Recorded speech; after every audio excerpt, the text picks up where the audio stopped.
నమస్తే. ఈరోజు మనతో పాటు ఉన్నారు కాంగ్రెస్ పార్టీ నాయకులు, మాజీ ఎమ్మెల్సీ కైపేల దిలీప్ కుమార్ గారు. ప్రస్తుతం జరుగుతున్నట్టు తెలంగాణ పలు రాజకీయ అంశాల మీద మాట్లాడదు సార్. నమస్తే. నమస్తే. ఇప్పుడు మొత్తం యావత్ అంతా కూడా తెలంగాణ చర్చ రెండు అంశాల మీద జరుగుతూ ఉంది. మాజీ ముఖ్యమంత్రి కుమారులు ఎవరైతే కేసీఆర్ గారు కూతురు liquor scam, Delhi liquor scam Kavitha గారి అరెస్ట్ మీద, అలాగే బీఎస్పీ పార్టీకి రిజైన్ చేసి ఆర్ఎస్ ప్రవీణ్ కుమార్ గారు బీఆర్ఎస్ పార్టీలో జాయిన్ అవ్వడం జరిగింది.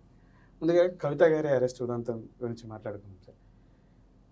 మీరు కేసీఆర్ గారికి గతంలో కూడా నేను మీతో ఇంటర్వ్యూలు చేసిన సందర్భంలో చెప్పొచ్చా, చాలా సన్నిహితంగా వెలిగినటువంటి వ్యక్తులు, వాళ్ళతో సమయం వాళ్ళ కుమారుడి కంటే ఎక్కువ గడిపినటువంటి వ్యక్తులు, వారి ఆలోచనలు ఏ విధంగా ఉంటాయో చాలా దగ్గర నుంచి చూసినటువంటి వ్యక్తులు. కవిత గారు అరెస్ట్ అయ్యి ఇప్పుడు 4 రోజుల పైచలకు అవుతుంది. అయినప్పటికీ సింగిల్ స్టేట్మెంట్ ఇవ్వలే. ఒక్క మీట్ పెట్టేసి చిన్న అంశానికి కూడా వచ్చి కేసీఆర్ మీట్ పెట్టి అమాంతం అడిచిపోతాడు, తిట్టిపోతాడు. అలాంటిది బీజేపీ పైన ఒక చిన్న స్టేట్మెంట్ కానీ, కాంగ్రెస్ పైన చిన్న స్టేట్మెంట్ కానీ ఏం చేయకుండా అంటే ఏంటి ఎత్తుకడ ఏంటంటారు? అది ప్రెడిక్టబుల్ క్యారెక్టర్ కాదుతుంది. దేనికి రియాక్ట్ అవుతాడు, దేనికి రియాక్ట్ కాడు అంత ఈజీగా మనం గెస్ చేయలేము. అది బయట వ్యక్తులకి అంత దగ్గర అంటే నేను కూడా very difficult to assess that man. ఎందుకంటే నేను ఒక ఎగ్జాంపుల్ చెప్తాను మీకు. ఇప్పుడు సంతోష్ రెడ్డి అని ఆ రోజుల్లో మంత్రిగా ఉండేవాడు. ఇది రాజశేఖర రెడ్డి క్యాబినెట్లో ఒక 6 టీఆర్ఎస్ మంత్రులు ఉండేవాడు. సంతోష్ రెడ్డి ట్రాన్స్పోర్ట్ మంత్రి. ఆయన అడిగి వచ్చాడు. వచ్చినాక ఒక రోజంతా వెయిట్ చేశాడు. ఈయన అపాయింట్మెంట్ ఇవ్వలే. రేపు అన్నాడు. సరే అని ఆయన నా దగ్గరికి వచ్చాడు. నా రూమ్కి వచ్చినాక నాకు చెప్పాడు, కాస్త దిలీప్ నాకు ఒక 2 minutes మాట్లాడాలి, నాకు వేరే మీటింగ్స్ ఉన్నాయి, అక్కడ కరీంనగర్లో పనులు ఉన్నాయి అన్నాడు పాపం. అంటే నేను సరే చెప్పా. సరే ఆయన వచ్చి ఆల్రెడీ 24 hours దాటింది, మంత్రి కదా పాపం, ఏం మంత్రి అంటే ఏం పని ఉందంటే ఆయనకు ఉండమని ఇంకో 2 రోజులు అన్నాడు. ఆయన కలవలే 3 మంత్రికి 3 days కలవాలి. 3 days పోనీ గొప్ప పనులు ఏమైనా మా ఉన్నాయా అక్కడ లోపలంటే ఏం ఉండవాడు. రోజు ఢిల్లీ సంగతి నేను చెప్పేది. ఆయనే 3 days వెయిట్ చేసి కలిసిపోవాల్సిన పరిస్థితి ఉండే.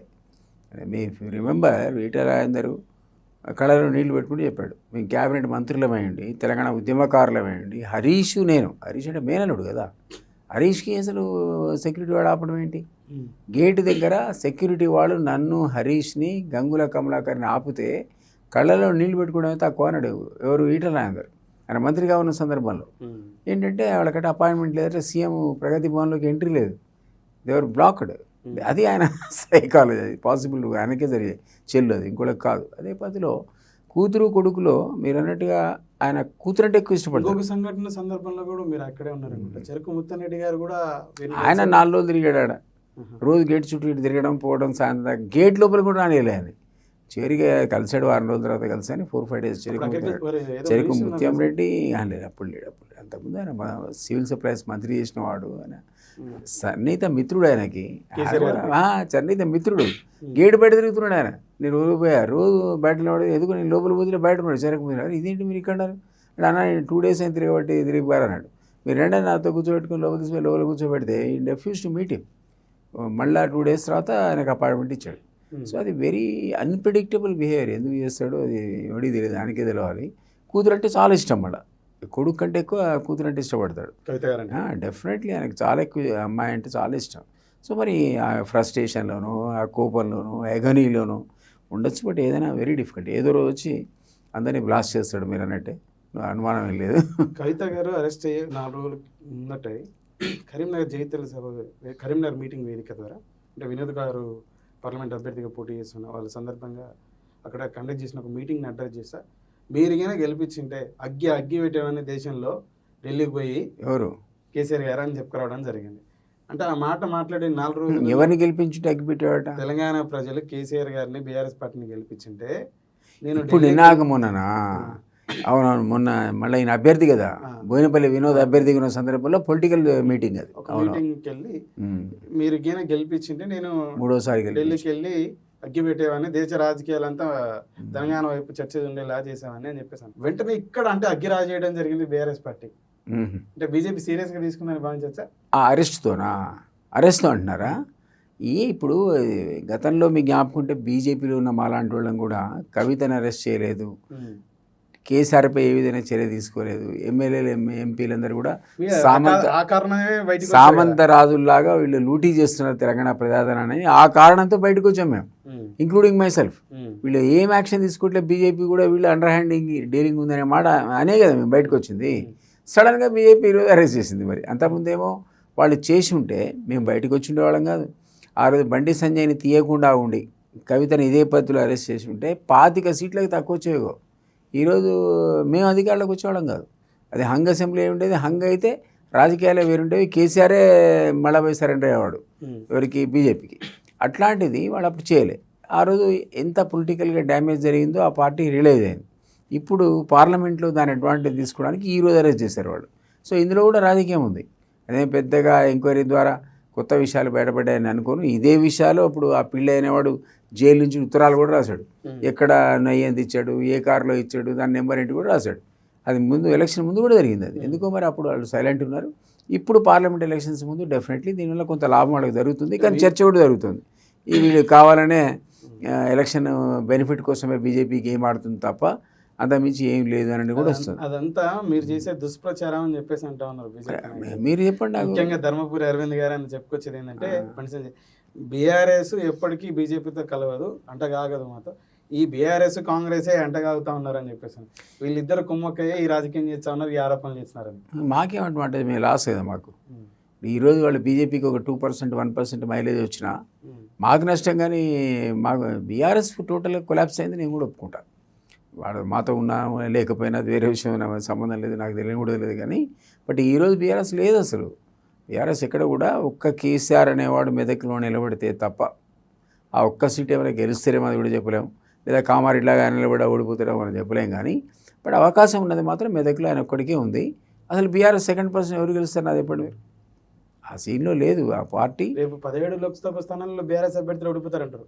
100% రాసి పెట్టుకోండి. ఒక్కడు కూడా గెలవడు ఎక్సెప్ట్ కేసీఆర్ కనుక మెదక్లో నిలబడితే తప్ప. ఇప్పుడు కూడా ప్రజలాన్ని ఓటేసేటువంటి అవకాశం ఆ ఒక్క కాన్స్టిట్యున్సీలోనే ఉంది. హరీష్ రావు లాంటి వాళ్ళు అక్కడ ఉన్నారు కాబట్టి ఆయనకున్న అబ్జర్వ్డ్ మెజార్టీలో 1,00,000 ఓట్లు ఈజీగా గెయించగలుగుతాడు. కాబట్టి మిగిలిన కాన్స్టిట్యున్సీలో 20,000, 30,000 వచ్చినా కూడా ఆయన బయటపడతాడు ఎంపీగా. ఆ ఒక్క దగ్గర అవకాశం ఉంది అంటున్నాను. ఇది అదర్వైజ్ మీరు నాకు చెప్పండి, సెకండ్ పర్సన్కి ఈయన గ్రేట్ మ్యాన్ అన్నాడు, ఈయన గెలిచాడు. ఇప్పుడు మీరు చూస్తున్నారు కదా, మా వాడు గేట్లు తెలవగానే పొలవమని వెళ్ళిపోతున్నారు. అదేంటో విచిత్రంగా. అసలు ఓడేమో బీజేపీ పోతాడు, ఓడేమో కాంగ్రెస్ పోతాడు. అసలు మీరు ఎక్స్పెక్ట్ చేస్తారా ఇంత మరీ దారుణంగా పరుగులు తీసి మరీ పోతారని? సో ఆ పరిస్థితి క్రియేట్ అయింది తెలంగాణలో. వీళ్ళంతా వలస పక్షులు, తెలంగాణ వాదులు కారు, జీవితకాలంలో తెలంగాణలోడు గారు.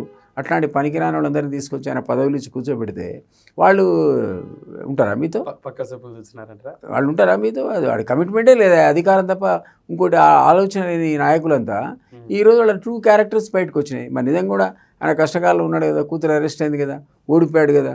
మరి నీకు నిజంగా చిత్తశుద్ధి, నువ్వు తెలంగాణ నిజమైన తెలంగాణ వాది అయితే ఆయన కూడా ఉండాలి కదా. నువ్వు ఎక్కడన్నారు? వీళ్ళు ఎవరు లేరు, బయటకు వచ్చేస్తారు. కాబట్టి అది కమిట్మెంట్ వాళ్ళు కాదు, అంత వలస పక్షులు. అధికారం ఎటుంటే అడిపోయేవాళ్ళు. కేంద్రంలో బీజేపీ అధికారులు కాబట్టి అడిపోతున్నారు, ఇక్కడ మేము అధికారులు మా వైపు వస్తున్నారు. మీరు ఇందాక మేవాడు గేట్లు ఎత్తాడని చెప్పేసి అంటూ ఉన్నారు రేవంత్ రెడ్డి గారు. ఇంకో పీసీసీ అధ్యక్షుడిగా ముఖ్యమంత్రి ఉన్నటువంటి వ్యాఖ్యలు చేయడానికి చాలామంది తప్పుపడుతున్నారు.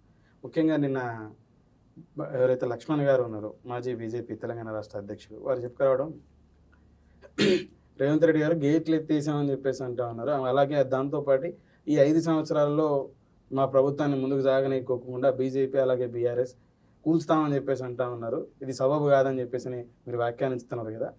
మేము కాదు, మీరు ఆ గేట్లు ఎత్తిన గేట్లలో మీ కాంగ్రెస్ పార్టీ నాయకులు వెళ్ళకోకుండా చూసుకోరని చెప్పేసి అంటారు. పార్లమెంట్ ఎన్నికల తర్వాత మొత్తం కూడా బీఆర్ఎస్ కాంగ్రెస్ ఖాళీ అయ్యి బీజేపీ వైపు ముగ్గు చూపుతారు అంత నాయకులు అని చెప్పేసి. పొలిటికల్గా nothing can be predicted. But మీరు ఒక బాధ్యతాయుతమైన ప్లేస్లో ఉండి, మాజీ అధ్యక్షులే ఉండి, ఇప్పుడు రాజ్యసభలో సభ్యుడిగా ఉండి, ఏ రకంగా మీరు డబుల్ ఇంజిన్ సర్కార్ తెలంగాణలో వస్తుంది ఆఫ్టర్ ఎలక్షన్స్ అని ఎట్లా అంటారండి? అంటే అది అంటే ఒక రాజకీయ కుతంత్రం అనేది ఉన్నది కదా, ఆలోచన ఉంది కదా. ఆ దురాలోచన మీకు ఉన్నప్పుడు, అదేవిధంగా కేటీఆర్ కూడా ఇది 3 నెలలు ఉండేటువంటి ప్రభుత్వమే కూలిపోతుందని అన్నప్పుడు ఖచ్చితంగా ప్రొవొకేషన్ కదా. ఆ ప్రొవొకేషన్ ఉన్నప్పుడు మావాడు అతడిదాకా సైలెంట్ ఉన్నాడు. పాపం తీసుకోవాలో వద్దని ఆలోచనలో ఉన్నాడు. పోనీ రాజీనామా చేసినాక తీసుకుందామా అనుకున్నాడు. పోనీ పార్లమెంట్ ఎలక్షన్ తర్వాత తీసుకుందాం అవసరమైతే అన్నాడు. ఎంతమంది ప్రయత్నం చేసినా నిజం కూడా ఆ గేట్లు తెరవలే. ఇప్పుడు మీరే ప్రొవోకేట్ చేసి మీ గవర్నమెంట్ కూలిపోద్దంటే ఈయన ఇంట్లో ముసుపెట్టి పడుకుంటాడా? డెఫినెట్లీ గేటు తెరిచాడు. ఎవరైనా రాని పోతాడని నేను అనుకోను. పోయేవాళ్ళు ఉండరు, వచ్చేవాళ్ళే తప్ప పోయేవాళ్ళు ఉండరు. ఎందుకంటే అధికారులు ఉన్న వైపే వీళ్ళు మొగ్గు చూస్తారు తప్ప ఇక్కడి నుంచి అవతల పోవడానికి ఆస్కారం ఉంది. ఆ బీజేపీ అధికారంలోకి వస్తే అప్పుడు ఆలోచించవచ్చు. కేటీఆర్ గారు చెప్పుకొచ్చినది ఏంటంటే మరో ఏకనాథ్ షిండే రేవంత్ రెడ్డి కాబోతున్నారు అని చెప్పేసి. ఏక్నాథ్ షిండే అవుతాడో లేకపోతే ఆయన పార్టీలో ఉన్న హరీష్ రావు ఏక్నాథ్ షిండే అవుతాడు, ఏదో ప్రమాదం అయితే ఉంది ఉందా లేదా?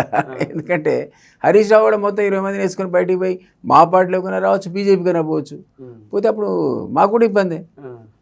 మీరు మళ్ళీ 10 మందిని మా దగ్గర తీసుకుంటే ఆయన 20 మందిని వేసుకొని పోతే ఆయన ఏకనాథ్ షిండే అవుతాడు మరి.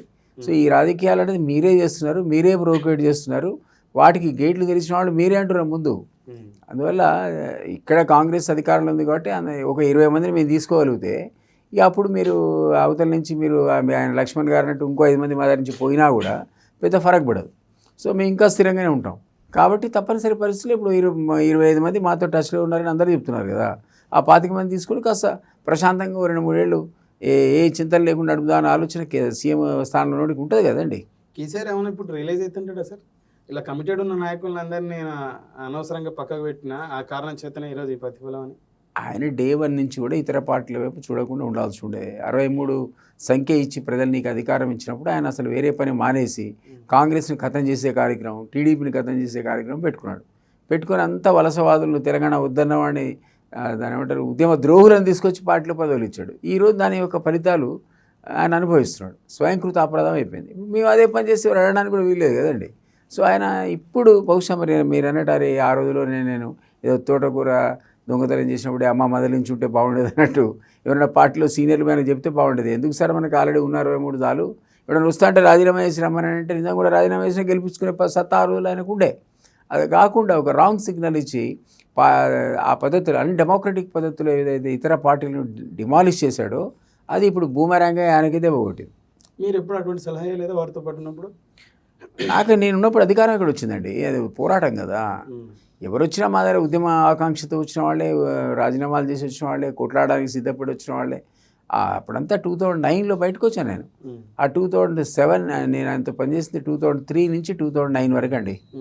6 సంవత్సరాల కాలంలో మేము పోరాటం తప్ప అధికారాన్ని మేము అనుభవించింది ఎప్పుడు అంటున్నాను. ఎక్సెప్ట్ ఒక బ్రీఫ్ పీరియడ్, ఒక 1 year అప్పుడు రాజశేఖర రెడ్డి గారి పీరియడ్లో మా వాళ్ళు పోయి మంత్రులుగా చేరిన సందర్భం తప్ప అధికారంలో మాకు షేర్ లేనే లేదు. అప్పుడు ఆయన కేంద్ర మంత్రి ఉన్నాడు. కేంద్ర మంత్రి ఉన్నప్పుడు నేను ఆయన ప్రైవేట్ సెక్రటరీ కదా. సో ఇక్కడ రాజకీయాల్లో స్థానికంగా ఉన్నటువంటి రాష్ట్రంలో మాకు అధికారం రాలేదు, మాకు సలహా ఇవ్వాల్సిన అవసరం రాలేదు. ఆ రకంగా ఇటు నుంచి అడిపోయేవాడు, అటు నుంచి ఇడిపోయేవాడు అనేది. కానీ డెఫినెట్లీ అప్పుడు కూడా రాజశేఖర రెడ్డి మేము అట్లా అధికారంలో ఉండగా, ఇక్కడ మంత్రులు ఉండగా, అటుపక్క ఆయన కేంద్రంలో లేబర్ శాఖ మంత్రిగా UPA 1లో ఉండగానే ఆయన 12 మంది తీసుకున్నాడు కాంగ్రెస్ వాడు. వీళ్ళే మా వాళ్ళు కూడా తక్కువేం లేరు. అప్పుడు రాజశేఖర రెడ్డి గారు తీసుకోవాలి లేదా, 12 మంది తీసుకున్నారు కదా.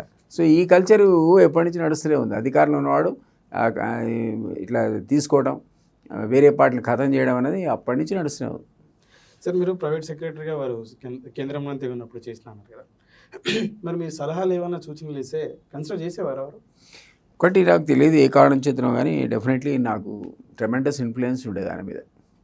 వేరే ఎవరికి కూడా చెప్పితే వినేవాడు కాదు, నేను చెప్తే వినేవాడు. ఒక క్లాసిక్ ఎగ్జాంపుల్ ఆయన కొడుకు హరీష్ అందరు కలిసి నేను నా ఎలక్షన్ల హడావిడిలో నేను చెప్పాడు మీకు ఎమ్మెల్సీ హడావిడిలో నేను ఉన్నప్పుడు పాపం చిరంజీవితో పోయి నెగోషియేట్ చేసి 75 MLA సీట్లు 9 MP సీట్లు సెటిల్ చేసుకొని వచ్చేసారు. నేను అప్పుడు వచ్చినప్పుడు నాకు కేసీఆర్ చెప్పాడు ఇట్లా డెసిషన్ కూడా అయిపోయింది, రేపు బ్రేక్ఫాస్ట్కి వెళ్ళిపోతున్నాం, ప్రజలకు మీడియాకు కూడా చెప్పాము, నువ్వు కూడా వచ్చేసే అన్నాడు. నేను ఎవరిసారి సలహా ఇచ్చింది మీకు రాంగ్ డెసిషన్ అది. చిరంజీవి ముఖ్యమంత్రి కాడు, 40 సీట్లు దాటవండి, యాక్చువల్లీ 20 వచ్చాయి తర్వాత. మీ రాంగ్ డెసిషన్ అంటే ఆయన నా మాట విన్నాడు. మరి విని అప్పుడు మహాకూటమి ఏర్పడ్డది, టీడీపీతో అలయన్స్ పెట్టుకున్నాడు. 2009 ఎలక్షన్స్లో నా మాట విన్నాడు ఆయన. అంత ఎఫర్ట్ పెట్టిన కేటీఆర్ అండ్ హరీష్ మాట కాదని తెల్లారి పోవాల్సిన ప్రెస్ మీట్ క్యాన్సిల్ చేసేసి నాకు 1 రోజులు టైం ఇస్తేనే అప్పుడు టీడీపీ ఒక లెటర్ ఇచ్చింది, మేము తెలంగాణకు అనుకూలమని. 2 కళ్ళ సిద్ధాంతం అప్పుడు మొదలైంది. అంత హిస్టారిక్ లెటర్ తీసుకురావడంలో నాది క్రియాశీలక పాత్ర ఉండింది. ఆయన మార్చుకున్న నిర్ణయాలు కూడా మార్చగలిగా, అది కూడా సాధ్యపడదు. నేను కాదు, ఆయన సీఎం రమేష్ చేశాడు అది. సీఎం రమేష్ గారు అప్పుడు అటుపక్క, నేను ఇటుపక్క, ఇద్దరం కలిసి కోఆర్డినేట్ చేసుకుంటే అది సాధ్యపడదు. ఆయన లెటర్ ఇప్పించగలిగాడు, నేనేమో అలయన్స్ పెట్టగలిగా. సో అప్పుడు మహాకూటమిలో మీకు తెలుసు CPI ఉంది, CPI ఉంది, CPM ఉంది, టీడీపీ అండ్ TRS కలిసి మహాకూటమి ప్రాపర్గా గ్రౌండ్ కాలేదు. ఒక 10 సీట్ల తేడాతో రాజశేఖర్ వచ్చాడు. కానీ అప్పుడే కనుక కొంచెం ఇంకొక 1 month ముందు మహాకూటమి ఏర్పడి ఉంటే అసలు వీళ్ళే అధికారంలోకి వచ్చేవారు. ఇది చిరంజీవి ఏదైతే యాంటీ ఓట్ స్ప్లిట్ చేశాడో, ఒకవేళ స్ప్లిట్ అవ్వకుండా కూటమి అయిపోవచ్చుంటే మేబీ. అవును, అట్లా కాదు, ఇంకో 1 month ముందే ఆ కూటమి ఏర్పడి ఉంటే అసలు కథమై ఉండేది. లేట్ అయింది, గ్రౌండింగ్ ప్రాపర్ కాలేదు. ఈయన కొన్ని డబ్బులు బీఫారాలు ఇచ్చాడు, ఆయన కొన్ని డబ్బులు బీఫారాలు ఇచ్చాడు. ఈ డబ్బులు బీఫారాల గొడవలో 10 మంది ఓడిపోయారు. అసలు ఆయనకు వచ్చే మెజార్టీ 10 రాజశేఖర్ గారికి. అదొక హిస్టరీ అనుకోండి. సో నేను అప్పటి నుంచి కూడా ఆయన మీద నా ఇన్ఫ్లుయెన్స్ కాస్త కోసం ఉండింది. ఏ కారణం చేత నేను చెప్పేది వినేవాడారు. ఇప్పుడే త్రాసు సందర్భంలోనే అసలు ఆయన ఎవడి మాట కేర్ చేయట్లేదు, ఎవడు వినట్లేదని విన్నాం. కానీ అప్పుడు వినేవాడు. కొంత జయశంకర్ గారు చెప్తే వినేవాడు, కొంత విద్యాసాగరరావు అని ఇంజనీర్ ఉండేవాడు. ఇరిగేషన్ సబ్జెక్ట్ సంబంధించి ఆయన సలహాలు తీసుకునేవాడు. జనరల్ పొలిటికల్గా ఏమైనా ఉంటే నేను కూడా ఆయనకు చెప్పగలిగే ఒక అవకాశం దొరికింది అప్పుడు, ఎందుకో కానీ వినేవాడు. మరి అది కూడా తనని నస్తే ఇంటాడు, లేదు ఎందుకు ఇంటాడు. చివరిగా ఎప్పుడు మాట్లాడారు సార్ మీరు కేసీఆర్ గారితో? నేను అదే లాస్ట్గా 2009లో ఆయనతో గొడవపడి ఎప్పుడైతే బయటకు వచ్చిన మహాకూటమి సందర్భంగా చిన్నపాటి తేడా వచ్చిన తర్వాత నేను బయటకు వస్తే ఎన్నడూ కలవలేదు నేను. 2009 అది ఇంకా పొజిషన్లో ఉన్నాం. ఇంకా తెలంగాణ కూడా ఆ పోరాటం అనేది 2014 దాకా, ఆ తర్వాత 5 ఏళ్ళు జరిగింది కదా. ఇక నేను ఆయన్ని మళ్ళీ కలిసింది లేదు. సీఎం అయినా కూడా పోలేను. దాదాపు 15 సంవత్సరాలు అయితే అంతే ఆయన ఎవరు వెంట ఇప్పుడు కావాల్సే లేదు. నేను అవసరం ఉంటుంది నాకు, ఇప్పుడు అవసరం ఉంది. ఆయన కూడా అధికారులు మిమ్మల్ని ఇంకేం పిలుస్తాడు ఇప్పుడు? ఆయన అధికారంలో కూడా లేడు కదా. అధికారంలో ఉన్నప్పుడు సీఎం ఉన్నప్పుడే పిలిస్తే మరి అప్పుడే పిలవలేదు. అంతకుముందు పోరాటం అప్పుడు కూడా 2009లో వెళ్ళిపోయినప్పుడైనా పిలవాలి, అప్పుడు మళ్ళీ పోరాటం అవసరం కదా. ఇప్పుడు ఏముంది, ఇప్పుడు ఎవరు నమ్ముతారు? ప్రజలు నమ్మరు. ప్రజలు ఆయన నమ్మరు. ఇప్పుడు ఇది అయిపోయింది ఆ పని. ఇప్పుడు ఈరోజు మళ్ళీ ఆయన ఆదరించడం మంది 10 ఏళ్ల తర్వాత అధికారం బంగారు పడేలో పెట్టి అధికారం ఆయనకి ఇచ్చారు కదా. ఆయన అద్భుతంగా పరిపాలించాల్సి ఉంటుంది. ప్రజల ఆకాంక్షలు ఏంటి, తెలంగాణ ప్రజలు ఏం కోరుకున్నారు, ఉద్యమ ఆకాంక్షలు ఏంటి, అవర్ల బలిదానం దేనికోసం జరిగింది, వాళ్ళ ఆకాంక్షలు ఏంటి, నిధులు నీళ్లు నియామకాలు, వీటి పట్ల మనం చిత్తశుద్ధితో పనిచేసామా లేదా అన్నది ఆయన ఆలోచించుకోవాల్సి ఉండే. ఒక అద్భుత అవకాశాన్ని ఆయన చేదాల్చుకున్నాడు. ఆ సందర్భంలో చేయాల్సిన పరిపాలన ఆయన చేయలే. అప్పుడు జరిగిన 10 years పరిపాలన ఏంటో మనం చూసాం. కుటుంబ పరిపాలన, ధృతరాష్ట్రుడి పరిపాలన, ఇంకోటి అవినీతి పరిపాలన. సామంతరాజులాగా ప్రజాధనాన్ని లూటీ చేశారు అందరు కూడా. కకృతి కాకపోతే కవితకు ఢిల్లీ లిక్కర్తో ఏం సంబంధం అండి? ఫాదరే ఇక్కడ ముఖ్యమంత్రి, ఏం కావాలంటే అది దొరుకుతుంది. ఎందుకు ఆ ఢిల్లీ, ఎందుకు ఆ లిక్కర్ ఏంటి, ఆ పాలసీలో ఈమె కింగ్ పిన్ ఏంటి? ఇప్పుడు నిన్న ఈడీ చెప్పిన స్టేట్మెంట్లో ఈమె కూడా కింగ్ పిన్ అంటాడు, ప్రధాన సూత్రధారట. ఏం కకృతి అండి? 100 కోట్లు ఎంతకంటే ఎక్కువ సంపాదించుంటారు కదా. ఇక్కడ లక్షల కోట్లు సంపాదించిన అభియోగం కదా. అవునో కదా నాకు తెలియదు నిజంగానే. అందరం మీడియాతో సహా ప్రతి ఒక్కొక్కడి దగ్గర 1,00,000 ఉందంటారు. సంతోష్ దగ్గర, కవిత దగ్గర, కేటీఆర్ దగ్గర, హరీష్ దగ్గర, కేసీఆర్ దగ్గర తలా 1,00,000 అనేది ఒక రూమర్. అది అంతా ఉంటే 1,00,000 కాదు 1000 ఉండాలి. 1,00,000 కోట్లు, 1,00,000 కోట్లు ఉన్నాయని కదా రూమర్. 1,00,000 కోట్లు ఇవ్వండి నీ దగ్గర, 100 కోట్లే ఉండని. మరి ఆ 100 కోట్లు నీకు ఎందుకు? కకృతి కాకపోతే అని అంటున్నది. ఆ అమ్మాయి ఎందుకో చాలా పెద్ద పొరపాటు చేస్తుంది ఆ లిక్కర్ దాంట్లో ఇన్వాల్వ్ అయ్యి. అది ఈరోజు పార్టీని కొలాప్స్ చేసింది, తండ్రినేమో కుంగదీసింది. ఎన్ని నష్టాలు ఆ పార్టీ జరిగేది. నేనైతే అనుకుంటున్నాను స్వయంకృత అపరాధన ఉంటున్నది. ఈవెన్ కేసీఆర్ తప్పది. ఎందుకంటే ఆయన ఓన్లీ చిత్తశుద్ధిగా తెలంగాణ ఆకాంక్షల కోసమే పనిచేసి ఉంటే మీరు నేను కూర్చొని కేసీఆర్ గురించి ఒక్క మాట మాడడానికి కూడా ధైర్యం చేసేవాళ్ళం కాదు. మరి లేదు కదా, జరగలేదు కదా. అది ఆయన ఆ ఫెయిల్యూర్ అయినాక మీరు అన్నట్టు ఏం పోరాటం చేస్తాడు? ఇంకా చెప్పండి, ఇంకేం పోరాటం ఉంది ఆడ? తెలంగాణ రానే వచ్చే నువ్వు దాన్ని ఫెయిల్ చేస్తావు. ఎందుకు ఇప్పుడు రెడ్ల పాలన అయింది, ఇప్పుడు మీరు ఇందాక కుటుంబ పాలన అన్నారు, వెలమలు పెద్ద ఎత్తున వెలమలు పోయి ఇప్పుడు రెడ్లు వచ్చిండ్రా? అంతే కదా సార్. ఇప్పుడు వచ్చిన తర్వాత 100 రోజులలో రేవంత్ రెడ్డికి నీళ్ళు వేయడం చేత కావట్లేదు, రైతులకు పవర్ వేయడం చేత, వర్షం రాకపోతే కూడా రేవంత్ రెడ్డి కారణం. మేము ముందే చెప్పిన రేవంత్ రెడ్డి వచ్చాకైనా రైతులంతా ఆగమవుతారు, ఆ రైతు బంధు రాదు. ఎట్లా తెలుసా? వర్షాలు వస్తాయి. రేవంత్ రెడ్డి వర్షాల గండం అయితే పడలేడు కదా, నేచురే కదా అది. రేపు కాబట్టి మాపు పడతాయి వర్షాలు, మళ్ళీ వాటర్ స్కేర్సిటీ పోతుంది, దాందే ఉంది. మిగిలిన విషయాల్లో మీరే లూటీ చేసిపోతారు. ఖాళీ చిప్పలు ఇస్తారు. 6,71,000 అప్పు ఉందని వైట్ పేపర్ పాపం బట్టి గారు రిలీజ్ చేశాయి. మరి మనం అందరం 5 లక్షల కోట్ల అప్పు, 5 లక్షల కోట్ల అప్పు అని ఉద్యమ ఇది మన ఎలక్షన్ టైంలో అన్నాం. దానికి మించి 1,71,000 కోట్లు దాదాపు ఒక బడ్జెట్తో సమానంగా ఇంకా అదనంగా అప్పున్న సందర్భంలో ఏంది ఆస్తి అమ్ముదామా? ఏం చేద్దాం? పవర్ స్టేషన్లు అమ్ముదామా? లేకపోతే ఏం అమ్ముదాం? వైర్లు, కరెంట్ వైర్లు అమ్ముదామా? ఇవన్నీ వాళ్ళకి సృష్టించిన ఆస్తి ఏంటి? పవర్ స్టేషన్లు, కొత్త వైర్లు, ఇవే కదా. అవి మనం అమ్మలేం కదా. ఆస్తులు అమ్మడానికి, తాకట్టు పెట్టడానికి వీలే లేదు. సో ఇవన్నీ ఉత్తమ మాటలు. ఉండొచ్చు. ఇప్పుడు ఏ గవర్నమెంట్ అయినా డెవలప్మెంట్ అనేది కంటిన్యూస్ ప్రాసెస్. మనమే కొట్లాడుతామే, మిగులు రాష్ట్రం మాది, ధనిక రాష్ట్రం మాది, ఆంధ్రాలతో కలిపితే లూటీ అయిపోయింది అని అన్నాం కదా. అది నిజమే అని బడ్జెట్ స్టార్ట్ అయిన 1 or 2 yearsలో అర్థమైంది కదా మిగులు రాష్ట్రమే అని. సో ఆ మిగులు రాష్ట్రం అని ఈవెన్ ఆర్థిక సంఘం చెప్పింది. అక్కడి నుంచి జర్నీ మొదలు పెడితే 10 ఏళ్ల లోపల 6 లక్షల చిల్లర కోట్లకు నువ్వు అప్పులో తీసిపోయి నిన్న రేవంత్ రెడ్డి స్టేట్మెంట్ ఉండే అప్పు ప్రజల సంక్షేమం కోసమే 10 లక్షల పైచిలకు ఇక్కడ సంపదను సృష్టించినామని చెప్పేసి ఎంత అప్పు చేయొచ్చు అండి. ఇప్పుడు 100 రూపాయలు మీకు ఆదాయం ఉందనుకోండి, 10% 20% మీరు అప్పు సేఫ్ లిమిట్. అది మనం అనడం ఏంటి, ఆర్బీఐ మీకు 3.5% మించి మీరు అప్పులు చేయడానికి వీల్లేదు అని ఎఫ్ఆర్బిఎం లిమిట్ ఎందుకు పెట్టింది? 100కు 100 మీరు అప్పు చేయడానికి వీల్లేదు లిమిట్ ఎందుకు? అసలు కేంద్ర ప్రభుత్వానికి వర్తిస్తుంది ఎఫ్ఆర్బిఎం లిమిట్, స్టేట్ గవర్నమెంట్ కూడా వర్తిస్తుంది. ఎందుకంటే మనం ఇంతకుముందు అనుకున్నట్టు ఒక ఉద్యోగి ఎవడని ఉంటే 10% 20% అప్పులు చేస్తే ఆ లిమిట్స్లో తిరిగి ఇన్స్టాల్మెంట్ అవి తీర్చుకోగలుగుతాడు. 100 రూపాయలు అదే ఉంటే 100 రూపాయలు అప్పు చేస్తే కొలాప్స్ అయిపోద్ది కుటుంబం, ఆత్మహత్య చేసుకోవాల్సి వస్తుంది. చాలామంది చూస్తాం కదా, అప్పుల బాధ తట్టుకోలేక ఆత్మహత్య చేసుకునేది. రాష్ట్ర ప్రభుత్వం పరిస్థితి కూడా ఆత్మహత్య సదృశమే. అన్ని లక్షల కోట్ల అప్పు చేస్తే ఈరోజు నిన్న రేవంత్ రెడ్డి గారి స్టేట్మెంట్ చూస్తే ప్రతి సంవత్సరం 63,000 కోట్ల రూపాయలు మీరు వడ్డీ కడతారట. 63,000 అసలు అంటే ఎంత దారుణం చెప్పండి. అంత అది మన మీద బర్డన్ కదా. మనకు వచ్చేదే 2 లక్షల, దాదాపు నికరంగా 2 లక్షల ఆదాయం వస్తే 63 అటే పోతే 1,10,000 ఏమో నీకు జీతాలకు పోతే ఏం మిగిలిందంటే మీకు వెల్ఫేర్ కానీ ఇతర సంక్షేమ 30-40 కోట్లతో ఎట్లా రాష్ట్రాన్ని పరిపాలిస్తారు ఎవరైనా అని నిలదొక్కుకోవడానికి సమయం అవసరం అవుతుంది. నిన్న అసెంబ్లీ ఎన్నికల సందర్భంగా పెద్ద ఎత్తున రెడ్లకు అవకాశం ఇవ్వడం జరిగింది. వచ్చిన తర్వాత ఏవైతే కార్పొరేషన్లు నిన్న 37 వస్తాయి, అందులో 17 ఓసీలకి, అందులో 10 మందికి రెడ్లకి, బీసీలు ఎక్కడ, దళితులు ఎక్కడ అని చెప్పేసి పెద్ద ఎత్తున పార్లమెంట్ స్థానాలలో కూడా నల్గొండ తీసుకుంటే 2 రెడ్లు, మహబూబ్నగర్ తీసుకుంటే రెడ్డి, రంగారెడ్డి తీసుకుంటే రెడ్డి, మెదక్ రెడ్డికి ఇవ్వాలని చూస్తున్నారు, హైదరాబాద్లో ఒక చోట రెడ్డికి ఇవ్వాలని చూస్తున్నారు. ఏంటిది ఇది? నేడు విలమల రాజ్యం కుటుంబ రాజ్యం అని చెప్పేసి నల్గొండలో ఒక కుటుంబ రాజ్యం అయిపోయి, మహబూబ్నగర్లో కుటుంబ రాజ్యం అయిపోయి, రంగారెడ్డిలో కుటుంబ రాజ్యం. అవకాశాలు ఉన్న చోట కూడా బీసీలకు అవకాశాలు ఇవ్వట్లేదని చెప్పేసి నేను కూడా అగ్రీ అవుతున్నా మీతో. నేను మీతో అగ్రీ అవుతున్నా. కాంగ్రెస్ లీడర్గా ఇది జాగ్రత్తగా మనం చేసుకోవాల్సిన అవసరం ఉంది, మనం సమీక్షించుకోవాల్సిన అవసరం ఉంది. ఎందుకంటే ఏదో సందర్భంలో రెడ్ల మీటింగ్ పోయి అన్నట్టున్నాడు, పరిపాలనా దక్షత ఉన్నవాళ్ళు రెడ్లే అన్నాడు ఆయన. రేవంత్ రెడ్డి అన్నాడు కదా, ఎక్కడో అన్నాడు. నేనే అప్పుడు ఆ పేపర్ అనుకున్నా, ఇదేంటి రెడ్లకి తప్ప పరిపాలన దక్షత లేదా, ఏంది ఇట్లా లేదంటే ఏంటి అనుకున్నా. అరే ఇదేం స్టేట్మెంట్, రెడ్లు తప్ప ఎవడు పనికిరాడు పరిపాలన కట్టాడు ఏంటి అనుకున్నా. డెఫినెట్లీ తెలంగాణలో రెడ్లు అనేది ఒక డామినేట్ సెక్షన్ ఆఫ్ పీపుల్.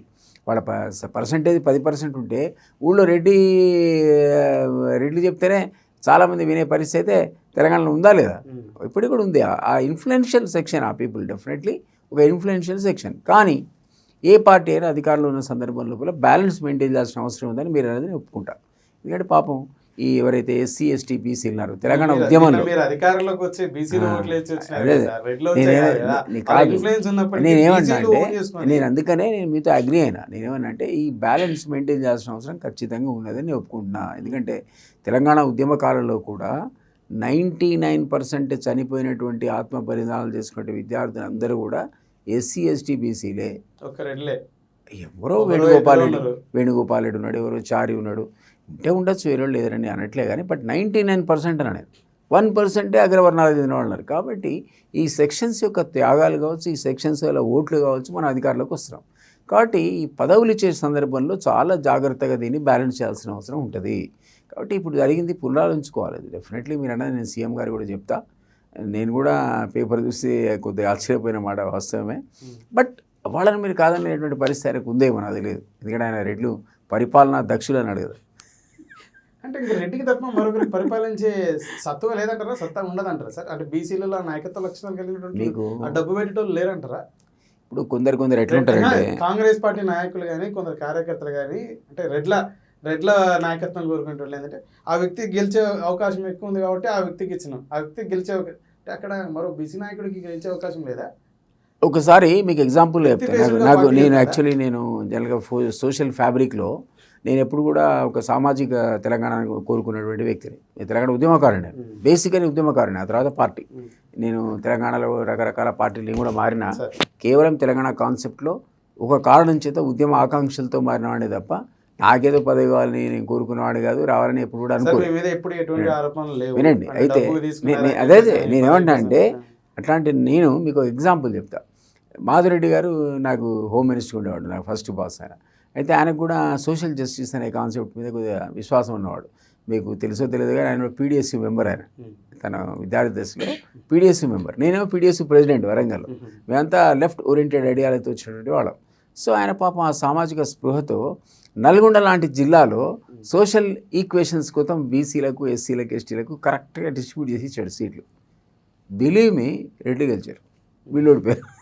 మీరు అన్నట్టు ఆ కింద వర్గాల లోపల ఆ డామినేషన్ వాళ్ళది, వాళ్ళ దగ్గర డబ్బు వీళ్ళతో ఇన్ఫ్లుయెన్స్ చేయగలిగి ఆ రెడ్లే ఇతర పార్టీ నుంచి గెలుచుకొచ్చి అసలు ఈయన సీట్లు ఇచ్చిన వాళ్ళు ఓడిపోయిన పరిస్థితి వచ్చింది. అంటే ఇప్పటికి కూడా అన్ఫార్చునేట్గా ఈ సెక్షన్స్ని వాళ్ళు పైకి రానియట్లే, తొక్కి పెడుతున్నారు. వాళ్ళ దగ్గర చేతిలో డబ్బులు లేవు. ఈ కారణాల చేత డబ్బులు, ఈ ప్రభావం అన్నది టోటల్గా ఇంకా ఇన్ఫ్లుయెన్స్ అనేది తెలంగాణలో పోలేదు. ఈ కారణం చేత మీరు అన్నట్టు ఎక్కడో వాళ్ళు ఉంటేనే వాళ్ళకు అధికారం అప్పచెప్తే తప్ప, సీట్లు ఇస్తే తప్ప గెలవలేని పరిస్థితి ఉన్నమాట వాస్తవం. ఇది మారవాలి, ఇది మారాలి. ఇప్పుడు మీకు ఇంకో ఎగ్జాంపుల్ చెప్తాను, ఇదేమో నెగటివ్ ఎగ్జాంపుల్.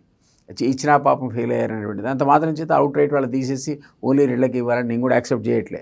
నెక్స్ట్ ఏంటంటే పివి నరసింహారావు క్లాసిక్ ఎగ్జాంపుల్. ఆయన బ్రాహ్మణు, ఆయన తీసుకొచ్చి పెట్టారు కదా ప్రైమ్ మినిస్టర్గా. ఆయన నాకే వద్దురా బాబు రాజకీయం, నాకు ఆరోగ్యం బాగాలేదు, ఇంట్లో పడుకుంటే తీసుకొచ్చి తాత్కాలిక ప్రధానమంత్రి అనుకొని పెట్టారు. అక్కడ పెడితే 5 years రూల్ చేశాడు ఈ దేశాన్ని.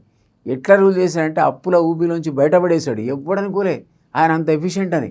ఇక్కడ తన రాష్ట్ర ముఖ్యమంత్రిగా ఫెయిల్యూర్ ఆయన. 1.5 year లోపల పెద్ద గొడవలై గంగోలకు పుట్టి తీసేస్తారు ఆయన్ని. ఏమని? ఇన్ఎఫిషియెంట్ చీఫ్ మినిస్టర్ అని. అట్లాంటి మోస్ట్ ఎఫిషియెంట్ ప్రైమ్ మినిస్టర్ ఆయన. ఈ దేశాన్ని ఆర్థిక ఇబ్బందుల నుంచి ఆయనను మన్మోహన్ సింగ్ కలిసి సరళీకృత ఆర్థిక విధానాలు ప్రవేశపెట్టి ఎవరు ఊహించని రీతిలో అప్పుల నుంచి బయటపడేశారు. ఈరోజు కూడా ఆ విధానాలే ఈ దేశాన్ని ముందుకు తీసిపోయిన పరిస్థితి. సరే మూడు ఇంకా తీసిపోతే పోజుడు ఏమంటారంటే అవకాశం వచ్చింది అక్కడ. ఎవరికి? పివి నరసింహారావుకి అవకాశం వచ్చింది. అదర్వైజ్ వేరే వాళ్ళకు అవకాశం ఆటోమేటిక్గా వాళ్ళ తర్వాత వాళ్ళకి వచ్చింది తప్ప ఇట్లాంటి ఎక్స్పెరిమెంట్ ఎవరు చేయలే కదా. చేస్తే సక్సెస్ అయింది. మరి అక్కడ ఒక దగ్గర ఫెయిల్ అయిన ఎగ్జాంపుల్, వేరే సక్సెస్ అయిన ఎగ్జాంపుల్ మీకు చెప్తున్నారు. కాబట్టి అవకాశం వస్తే ఇందులో కూడా ఆణిమిత్యాలు ఉంటాయి, కాదని ఎవరంటారు? సమర్థులు ఇంతకంటే ఉన్న వాళ్ళు ఉంటారు, కాదనడానికి వీలేదు. ఏదో అంబేద్కర్ పుణ్యమా అని ఎస్సీలకు రిజర్వేషన్ కల్పించాడు, ఎస్టీలకు రిజర్వేషన్ కల్పించాడు. కాబట్టి అందులో ఓసీలు మనం పోటీ చేయడానికి అవకాశం లేదు కాబట్టి వాళ్ళకి సీట్లు ఇస్తున్నాం. కానీ ఆ అవకాశం కూడా ఆయన ఇవ్వకపోతే అందులో ఓసీలే ఉండే ప్రమాదం ఉంది ఈ దేశంలో. వాళ్ళని ఓసీల్లో అందించేవాళ్ళు. మీరు అన్నటువంటి పివి నరసింహారావు గారు ఈ తెలంగాణ భౌగోళిక ప్రాంతానికి సంబంధించిన పౌరుడు. తను ఇక్కడ నా హోమ్ పార్లమెంట్ అది నంద్యాల. వారి పేరు తెలియదు, వారి ఫేస్ కూడా తెలియదు. అక్కడ తెలుగు వాడని చెప్పేసినటువంటి ఇక్కడ ఎప్పటికీ కొంచెం ప్రాంతీయ గెలిపించారు కదా. పోటీ ఉండింది. తెలుగుదేశం అభ్యర్థి నామినల్ తెలుగుదేశం అభ్యర్థి తెలుగుదేశం ఎన్టీ రామారావు సపోర్ట్ చేశాడు కదా. లేదు సార్, మరొక సందర్భంలో గంగుల ప్రతాప్ రెడ్డి నిలబడ్డాడు. యాక్చువల్గా అయితే ఎన్టీ రామారావు యునానిమస్ సపోర్ట్ చేశాడు. ఆయనకి క్యాండిడేట్ బెటర్ అన్నాడు. ఎవరైనా వేసారేమో, నామినేషన్ వేసారేమో వినకుండా. సరే సార్, నేనేమంటా అంటే ఇప్పుడు మీరు ఎఫిషియెంట్ పీపుల్ ఉన్న చోటైనా అవకాశాలు కల్పించాలని చెప్పేసి. అయితే ఇప్పుడు ఆ విధంగా రేపు పార్లమెంట్ ఎన్నికల్లో కూడా కాంగ్రెస్ పార్టీ పోవట్లేదని చెప్పేసి ఉదాహరణకు తీసుకుంటే కరీంనగర్ నుంచి అలిగిరెడ్డి ప్రవీణ్ రెడ్డి అని ఉన్నాడు.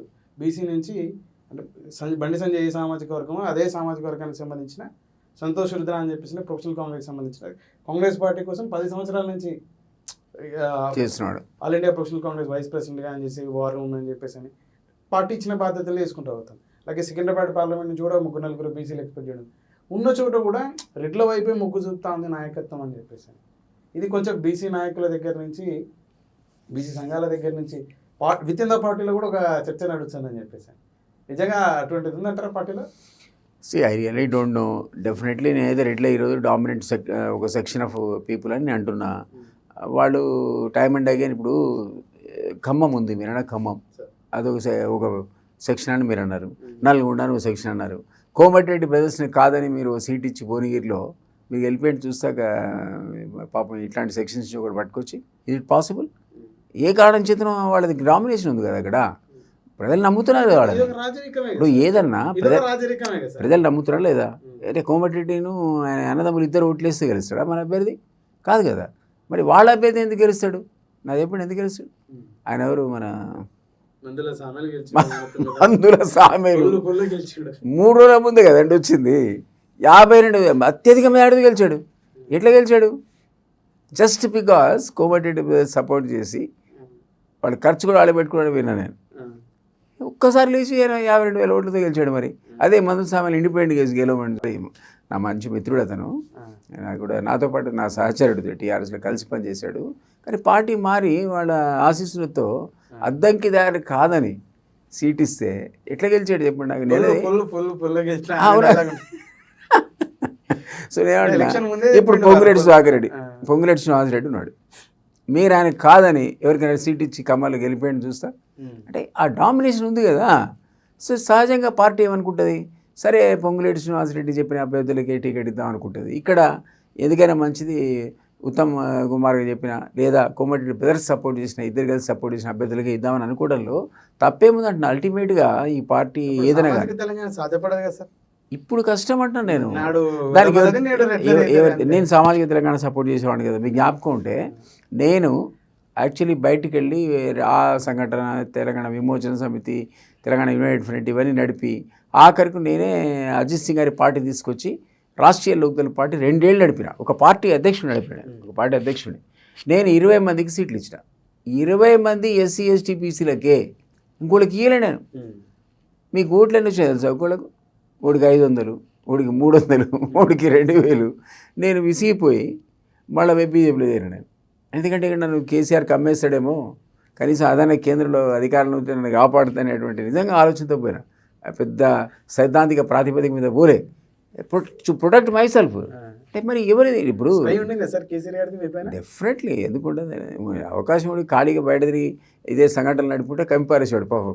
మళ్ళీ వార్తలు చదివితే 37 కేసులు పెట్టాడు. రఘు వార్తలు చదివితే ముసుగు కప్పి ఎత్తుకొని పోయారు, మర్డర్ కేసు చేసినట్టు. చేశారు లేదా? డెమోక్రసీ అనేది లేకుండా పోయింది కదా. అని ఏమంటున్నా, ఇంకా సమాజంలో చైతన్యం రావాలి. ఈ సెక్షన్స్ ఆఫ్ పీపుల్ వాళ్ళకున్న ఓటు విలువ తెలుసుకోవాలి. ఎలక్షన్స్ రాగానే విడిపోతారు వాళ్ళు. ఇప్పుడు నేను ఆర్ఎల్డీ నుంచి నిలబడ్డానండి, ఇక్కడ మా హనంకొండలో నిలబడ్డా. నాకు 1200 ఓట్లు వచ్చినాయండి. నేను 20,000 మంది బ్రాహ్మణులు అక్కడ. నాకులప్పుడు నాకేకపోతే ఇప్పుడు కులాల ప్రాతిపదికన ఓటు పడితే అనుకుందాం ఫర్ టైం బీయింగ్. మరి మావాడు నాకేలే కదా. అరే ఎవడు లేడు ఇంకోటి బ్రాహ్మడు. మరి అందరు కలిసి బ్రాహ్మణ సంఘాల ఐక్యత అని స్పీచ్లు ఇచ్చి పెద్ద పెద్ద మీటింగ్లు పెట్టి మరమ్మలుగా ఇంకా పొలిటికల్ పార్టీలన్నీ కూడా అవకాశాలు లేని ఒక పెద్ద బ్యాచ్ బయలుదేరుతుంది ఎలక్షన్ టైంలో. ఈ బ్యాచ్ అన్ని పొలిటికల్ పార్టీల అధ్యక్షులు కలిసి ఫోటోలు దిగుతుంది. ఏంది అంటే మా బ్రాహ్మణులకు అవకాశం ఇవ్వాలంటే, మరి నేను నిలబడే ఒక పార్టీ నుంచి ఏది నాకు 1200 ఓట్లు ఏంటి, నీకు 20,000-30,000 ఓట్లు బ్రాహ్మణులకు ఉంటే వాడు ఎందుకంటే నాకు అంటే కులాల ప్రాతిపదిక మతాల ప్రాతిపదిక మీద ఓట్లు ప్రజలు వేయరు. పొలిటికల్ రియాలిటీ అనేది డిఫరెంట్ ఉంటుంది. అప్పుడున్న పరిస్థితి లోపల వాళ్ళు ఒక అంచనా ఉంటుంది, ఒక పార్టీకి వేవ్ ఉంటుంది, లేదా ఒక వ్యక్తికి ఒక ఇమేజ్ ఉంటుంది. దాన్ని బట్టే ప్రజలు ఇప్పటికి కూడా ఓట్లేస్తున్నారు తప్ప ఆయా కులాల యొక్క మా వాడిని గెలిపించుకోవాలనే తాపత్రయం కానీ, లేదా మా వర్గాన్ని గెలిపించుకోవాలనే తాపత్రయం ఇప్పటికి కూడా ఈ కాన్షియస్నెస్ ఇంకా ప్రజల లోపల రాలేదు. వస్తే 85% ఉన్నారు కదండి. ఇంకోటి ఎవడు ఒక్క రెడ్డి కూడా గెలవడు, ఒక్క బ్రాహ్మడు గెలవడు. బ్రాహ్మణ సంగతి మర్చిపోవడం. బ్రాహ్మడు 1.6% ఉంటాడు. రెడ్లు అయితే కనీసం 10% అన్నట్టు 12% అని ఉంటారు. వాళ్ళని గెలిచిన మరి బ్రాహ్మణులు అయితే గెలవరు కదా. సో నేనన్నా ఆ లైన్స్ లోపల ఈరోజు రాజకీయాలు లేవు. అట్లా రావాలంటే చాలా ఎఫర్ట్ జరగాలి, చైతన్యం రావాలి, ఆ యూనిటీ రావాలి ఆ సెక్షన్స్ ఆఫ్ సొసైటీలో. Do agree. బ్యాలెన్స్ అట్లీస్ట్ అధికారంలో ఉన్నవాడైనా ఆ బ్యాలెన్స్ మెయింటైన్ చేసే ప్రయత్నం కూడా ఎంకరేజ్ చేయాలనుకుంటారు. అది జరగట్లేదని మీతో ఏకీభవిస్తున్నా కదా. ఒక పార్టీ వ్యక్తి అంటే ఒక వ్యక్తి చెప్తే ఆ పార్టీ గెలుస్తుందంటే కాదు కదా. ఆ పార్టీ మీద అభిమానం అంటే ఆ పార్టీ ఒక ఉన్నతమైనటువంటి విద్యావంతుని, విఘ్నుని, కమిట్మెంట్తో పనిచేసే వ్యక్తి ఎవరినైనా గెలిస్తే అప్పుడు కదా నిజంగా పార్టీ మీద అభిమానం ప్రజల్లో ఉందని. మరి చేస్తున్నారు మీరు. మరి ఏదో 10 మంది రెడ్లు కోపం మీద అంటున్నారు కానీ వాళ్ళు కూడా బీసీలకు ఇచ్చారు, ఎస్సీలకు ఇచ్చారు, బ్రాహ్మణులకు ఇచ్చారు. ప్రజలలో అభిప్రాయం మీకు నిన్న లిస్టులో నాకు 2 బ్రాహ్మణులు కనబడ్డారు. నేను చూసా. వైశ్య అమ్మాయి కాల్వ సుజాతకి ఏదో వైశ్య కార్పొరేషన్ చైర్మన్ ఇచ్చినట్టు అనిపించింది. ముస్లిమ్స్ 2 కనబడ్డారు నాకు. అండ్ మహమ్మద్ రియాజ్ ఉన్నాడు. ఇవ్వలేదు అనడానికి వీల్లేదు. కాబట్టి వాళ్ళు కూడా ప్రయత్నం చేశారు. మెజారిటీ ఉంటే ఉండొచ్చు. 10 మందికి ఇస్తారంటే మరి లెక్క ప్రకారంగా పాపులేషన్ బేస్ చేసుకొని నిష్పత్తి ప్రకారం ఇస్తే ఇంకో బ్రాహ్మడికి రావడానికి వీలేదు. వాడు ఉన్నది 1.6. ఆల్రెడీ ఆయన ఎవరు ఉండే శ్రీపాదరావు గారి కొడుకు దుద్దిళ్ళ శ్రీధర్ బాబు గారు మంత్రి ఉండే. అయిపోయారు. ఈ % కోటా ఖతం అయిపోయింది. 2 బ్రాహ్మణులకి ఇవ్వకూడదు. హర్కర వేణుగోపాల్ కూడా క్యాబినెట్ స్టేటస్ ఇచ్చే 4 బ్రాహ్మణులు అయ్యారు. మరి ఎట్లా నువ్వు ఉన్నది 1.6 అయితే %, 1.6 ఉండాలా లేదా 2 ఉండాలి ఎక్కువ. సో అది ఒక్కొక్క సందర్భంలో బీఆర్ఎస్ పార్టీ నాయకుడు అయినటువంటి అధినాయకుడు కేసీఆర్ గారు పదే పదే గతంలో చెప్పుకొచ్చేవారు, ఢిల్లీకి చుట్టూ తిరుగుతా ఉండాలో వీళ్ళు ప్రతి పనికి అని చెప్పేసి అని. నిన్న మోదీ గారు ఇక్కడ కరీంనగర్లో సభ అడ్రస్ చేసుకుంటే జగిత్యాల సభని కప్పం కడతా ఉన్నాడు రేవంత్ రెడ్డి, ఇక్కడ తెలంగాణ సంపద నుంచి దోచి అని చెప్పేసి అని. గతంలో వీళ్ళు దోచారు, వీళ్ళ మీద చర్యలు తీసుకోబోతున్నా అని చెప్పేసి అని అన్నారు. ఎవరన్నారు? మోదీ గారు. అవును, హిసాబ్ కితాబ్ నికాలింగ్ అన్నాడు కదా, తీస్తాడేమో, తీయనియండి. ఎవరి దగ్గర డబ్బులు ఉంటే కక్కాల్సిందే కదా.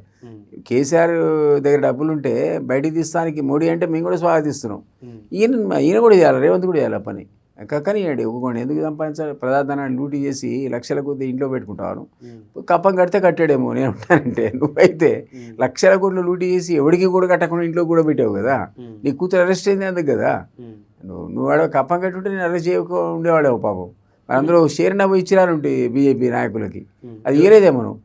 మరి ఇచ్చుంటే ఈమెందుకు అరెస్ట్ అయింది? నేను అసలు ఈయన లూటీ చేసినా ఎవడు లూటీ చేసినా అందరూ కూడా ప్రజల సొమ్ము టచ్ చేయకుండా ఉండేటువంటి ఒక ట్రాన్స్పరెన్సీ రావాలండి. అసలు ప్రజల యొక్క పవర్ నీకు ఇచ్చినప్పుడు అది నువ్వు డబ్బులు సంపాదించి ఇంట్లో దాచుకోవడానికి కాదు కదా. అది ఎట్లా నువ్వు లూటీ చేస్తూ ఉంటాం. మన జిల్లా నల్గొండలో లేదా ఎంటైర్ యునైటెడ్ ఆంధ్రప్రదేశ్లో అద్భుతమైనటువంటి ఇంతకుముందు మీరు ప్రస్తావించారు ఇన్ఫార్మల్ టాక్ లోపల గుమ్మడి నర్సయ్య గారు అన్నావు. ఆ గుమ్మడి నర్సయ్య అది ఫోటో వేశాడు ఆంధ్రజ్యోతిలో. ఇప్పుడు 5-6 ఏళ్ల కింద చూశాడు. సైకిల్ పెట్టుకొని పార్కింగ్ ఉంది, వంగి కూరగాయల సంచి పెట్టి కూరగాయలు కొనుక్కుంటాడు. మాజీ ఎమ్మెల్యే అరే రామ, ఇది ఎమ్మెల్యే ఉండే ఆయన 25 years. అట్లాంటి ఒక అద్భుతమైనటువంటి వ్యక్తులను కూడా ఇదే సమాజం ఎన్నుకుంది కదండి.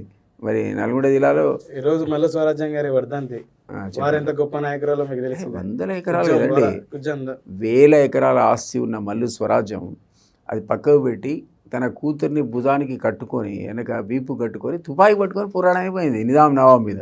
అది ఏమి ఇన్స్పైరింగ్ క్యారెక్టర్స్ ఉన్నారు మన సమాజంలో, మామూలు లేరు. ఒక చుక్కారామయ్య, మీరు ఇప్పుడు పోయి చూడండి, చుక్కారామయ్య ఇప్పుడు మాట కూడా పడిపోయినట్టు దానికి. ఆయన అసలు కొన్ని వేల మంది విద్యార్థులను తీర్చిదిద్దాడు. అమెరికా పోయినవాడు లేడు ఆయన. దగ్గర ఐఐటి రామయ్యగా ఫేమస్ ఆయన. మీరు పోతే చిన్న బెడ్రూమ్ అది అయింది, చిన్న హాల్లో ఉంటాడు ఆయన. ఆయన తలుచుకుంటే ఆ పిల్లలు అసలు తలా చందాలు ఇవ్వండి అంటే సాయంత్రం కల్లా 1000 కోట్లు వస్తాయి అమెరికా నుంచి. మరి ఆయన ఏనాడు ₹1 ఆశించి వాడికి చదువు చెప్పలేదు, తన వెనక కూడా వేసుకోలేదు. అట్లాంటి అద్భుతమైన పర్సనాలిటీస్ ఇంకా మన కాళ్ళు ఎదురు ఉన్నాడు కదండి చుక్కరామయ్య. మరి ఇదే సమాజం కదా సృష్టించింది వాళ్ళని. సో వాళ్ళ సేవలను, వాళ్ళ యొక్క త్యాగ నిరతిని మనం జ్ఞాపకం తెచ్చుకొని ఆ రకంగా ఉండాలి. కానీ నీకు అధికారం ప్రజలు ఇచ్చింది సంపాదించడానికి లూటీ చేస్తే ఎడాపెడా 2 చేతులు సంపాదించేసి జైలుకు పోయి ఇప్పటికంటే కర్మ పాడుగాను అని అన్నది. ఇది ఒక రకంగా కేసీఆర్ దీన్ని కొంత సంస్కరించాల్సడానికి అద్భుతమైన అవకాశం ఉండే ఆయనకు. ఆయన దాన్ని చేజేతుల చార్చుకొని అసలు అందరూ ఎలో చేశాడు, పూర దోచుకోపో అని. ఎవడికి చేతనైతే ఎంత చేతనైతే అంత దోచుకునేటువంటి పరిస్థితి కలిగించాడు. విచిత్రమే, తెలంగాణ కొట్లాడి తెచ్చుకొని ప్రజాధనం లూటీ లక్షల కోట్ల వ్యక్తుల దగ్గర పోగు కావడం అనేది నేనైతే ఊహించలే ఇట్లా జరుగుద్దని. సరే, కాంగ్రెస్ పార్టీ నుంచి గెలిచినటువంటి అభ్యర్థులు ఎవరైతే ఉన్నారో 64లో ఇద్దరు ప్రత్యేకంగా నిలిచారు. ఆదిలాబాద్కి సంబంధించినటువంటి ఖానాపూర్ వెడ్మ బొజ్జు, అంటే ఒక ప్రైవేట్ ఉద్యోగ ప్రభుత్వ ఉద్యోగ కాస్త శాసనసభ్యుడు అయ్యాడు దానం లేకోకుండా అని చెప్పేసి. అలాగే మీ మిత్రుడు మందుల సామ్యాలు అని చెప్పేసి ₹1 జేబులో కార్ లేదు, ఇప్పుడు కారు అయితే తిరుగుతాను, ఎక్కడ అప్పు తీసుకున్నాడు. సార్ మందుల సామ్యాలు గారు మీకు బాగా సన్నిహితులు అని చెప్పేసి అన్నారు. వారి గురించి చెప్పాలంటే ఏం చెప్తారు?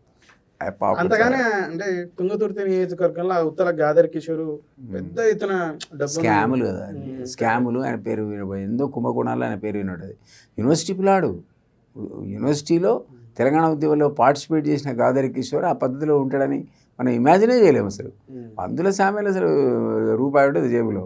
మీరు చెప్పే కారు డౌట్ ఏదో ఇక్కడ అప్పు చేసుకొని ఉంటాడు ఆయన దగ్గర. అసలు ఎన్నడూ కూడా సంపాదించుకోవాలి. మంచివాడు పాప, ఉద్యమకారుడు కదా, మాతో పాటు ఉన్నాడు. మాకు ఎస్సీసీలు క్రిస్టియన్ మైనార్టీకు ఎస్సీసీలకు అధ్యక్షుడు ఉన్నాడు ఆయన.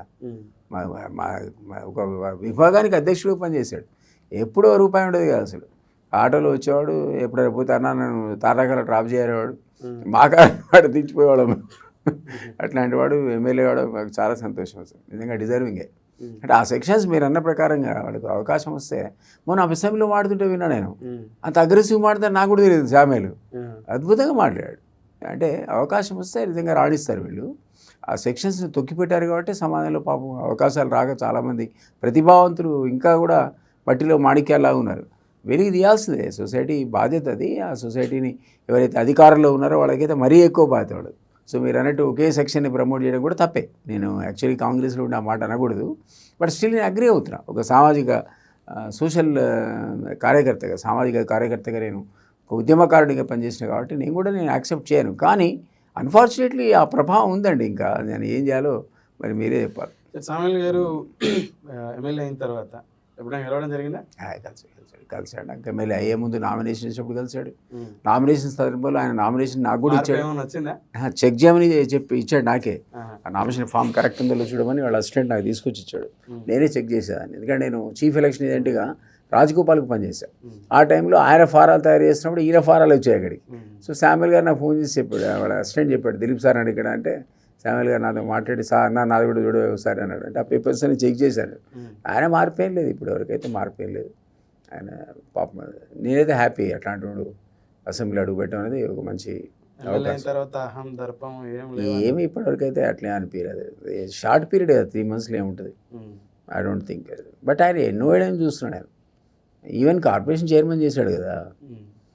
గిడ్డంగుల సంస్థకి ఆయనకు అవకాశం కూడా వచ్చింది 5 ఏళ్ళు చైర్మన్ ఉండడానికి. అప్పుడు కూడా ఆయన ఏమి ఎక్కడ ఆయన పేరు వినపడేది లేదు అసలు. సో నల్గొండలో మరో రత్నాన్ని చెప్పుకోవచ్చా? అదే ఇప్పుడు డెఫినెట్లీ ఆయనకు అవకాశం రావడం అయితే గొప్ప విషయం కదా. నేనైతే ఎక్స్పెక్ట్ చేయలేదు అతను అట్లా పార్టీ మారుతాడని, సడన్గా ఆయనకు అవకాశం వస్తే ఎమ్మెల్యే అవుతాడని నేను ఎప్పుడు అనుకోలే. పాపం ఎమ్మెల్యే కావాలని ఆయన కలగలేవాడు. ఆ పార్టీలో కూడా అప్లికేషన్ పెట్టుకున్నాడు ఆయన. డెఫినెట్లీ కాంగ్రెస్ వచ్చింది. బీఆర్ఎస్లో నాకు కూడా వచ్చి అడిగేవాడు, సార్ ఈ అవకాశం ఏమైనా ఉంటే మీరు కూడా చెప్పండి సార్ కేసీఆర్. కానీ ఎందుకు ఆయనకు అప్పుడు అవకాశం రాలేదు. ఇప్పుడు కాంగ్రెస్ ద్వారా ఆయనకు అవకాశం వచ్చింది. ప్రజలతో ఎలా ఉండేవాడు సార్ అప్పుడు ఉద్యమ సమయంలో? ప్రజలతో ఎలా ఉండేవాడు ఉద్యమ సమయంలో? ఎవరు అంతగానే తుంగతుర్తి ప్రజలు ఆయన ఓన్ చేసుకోవడానికి కారణం? ఉన్నాడు కదా పాపం, ఉన్నాడు. ప్రజలు కూడా ఆయన సింప్లిసిటీని, ఆయన నిజాయితీని డెఫినెట్గా కాంగ్రెస్ వేవ్ ఉంది. అందులో కాంగ్రెస్ వేవ్ ఉంది. వ్యక్తిగతంగా అతనంటే మంచి పేరు ఉంది కదా. ఏమాత్రం చెడ్డ పేరున ఆ టైప్ ఆఫ్ మెజారిటీ రాదు. ముందర శామ్యుల్ అనగానే అరే మంచివాడు అనేటువంటిది ఒక జనరల్ టాక్ ఉంది. మంచివాడు, డబ్బులు లేవు. కొందరు అట్లా. మీకు జ్ఞాపకం ఉంటే సింగరేణి కార్మికుడిగా ఉన్నటువంటి మంచిర్యాల సైడు చెన్నూరు నుంచి గెలిచాడు కదా ఓదేలు, నల్లాల ఓదేలు. అతను కూడా సింగరేణి కార్మికుడే. అతనికి కూడా ₹1 ఉంటుంది కదా జేబులో. ఆ రోజుల్లో నేను సర్వే చేసి 4 పేర్లు రికమెండ్ చేశాను పార్టీకి.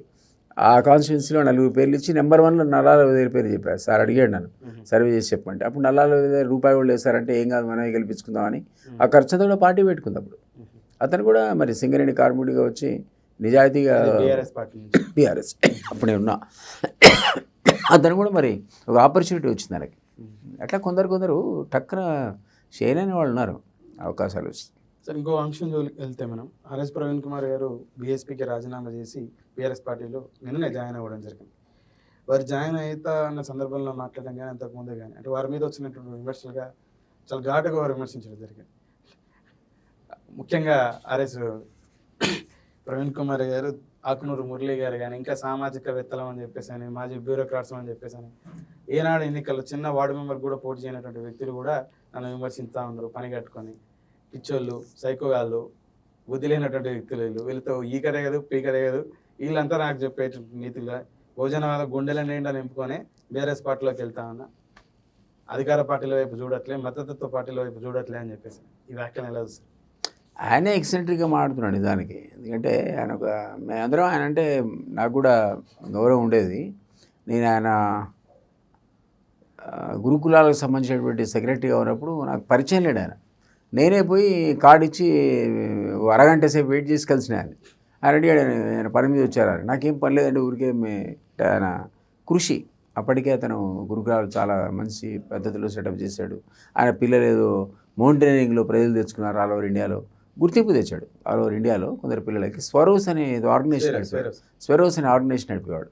అదే విన్నాను. విని అరే ఇతను ఎవరో చాలా అద్భుతంగా పనిచేస్తున్నాడనే ఉద్దేశంతో ఊరికైనా పోయి ఎమ్మెల్సీ గుడి కూడా ఆయన ఊరికి కలిసారు. నేను ఏం పని మీద రాలేదంటే కటర్సీ కోసం వచ్చాను, మిమ్మల్ని పరిచయం చేసుకుందాం వచ్చా చెప్పాను. అంటే అటువంటి పేరు వచ్చింది అతనికి. అట్లాంటి వాడు కాన్సెప్ట్ మీద రిజైన్ చేసి ఒక బహుజన వాదాన్ని భుజాన మీద వేసుకొని ఆయన ఇచ్చే స్పీచెస్ కానీ, ఆయన తిరిగిన విధానం కానీ, ఆల్మోస్ట్ పడుకున్నటువంటి బీఎస్పీ పార్టీని లేపిన విధానం కానీ మేమందరం ఇంప్రెస్ అయినాం. అసలు అది వేరే పార్టీ అయి ఉండొచ్చు కానీ బట్ అరే ఇతను బాగా పనిచేస్తున్నాడు అనేటువంటి ఒక బాగా నాకు ఉండేది. తర్వాత అసలు స్పీచ్ నేను రౌండ్ టేబుల్ కాన్ఫరెన్స్ ఒకటి మన గాలి వినోద్ కుమార్ ప్రొఫెసర్ గారు ఆర్గనైజ్ చేస్తే నన్ను కూడా పిలిచాడు ఒక అతిథిగా.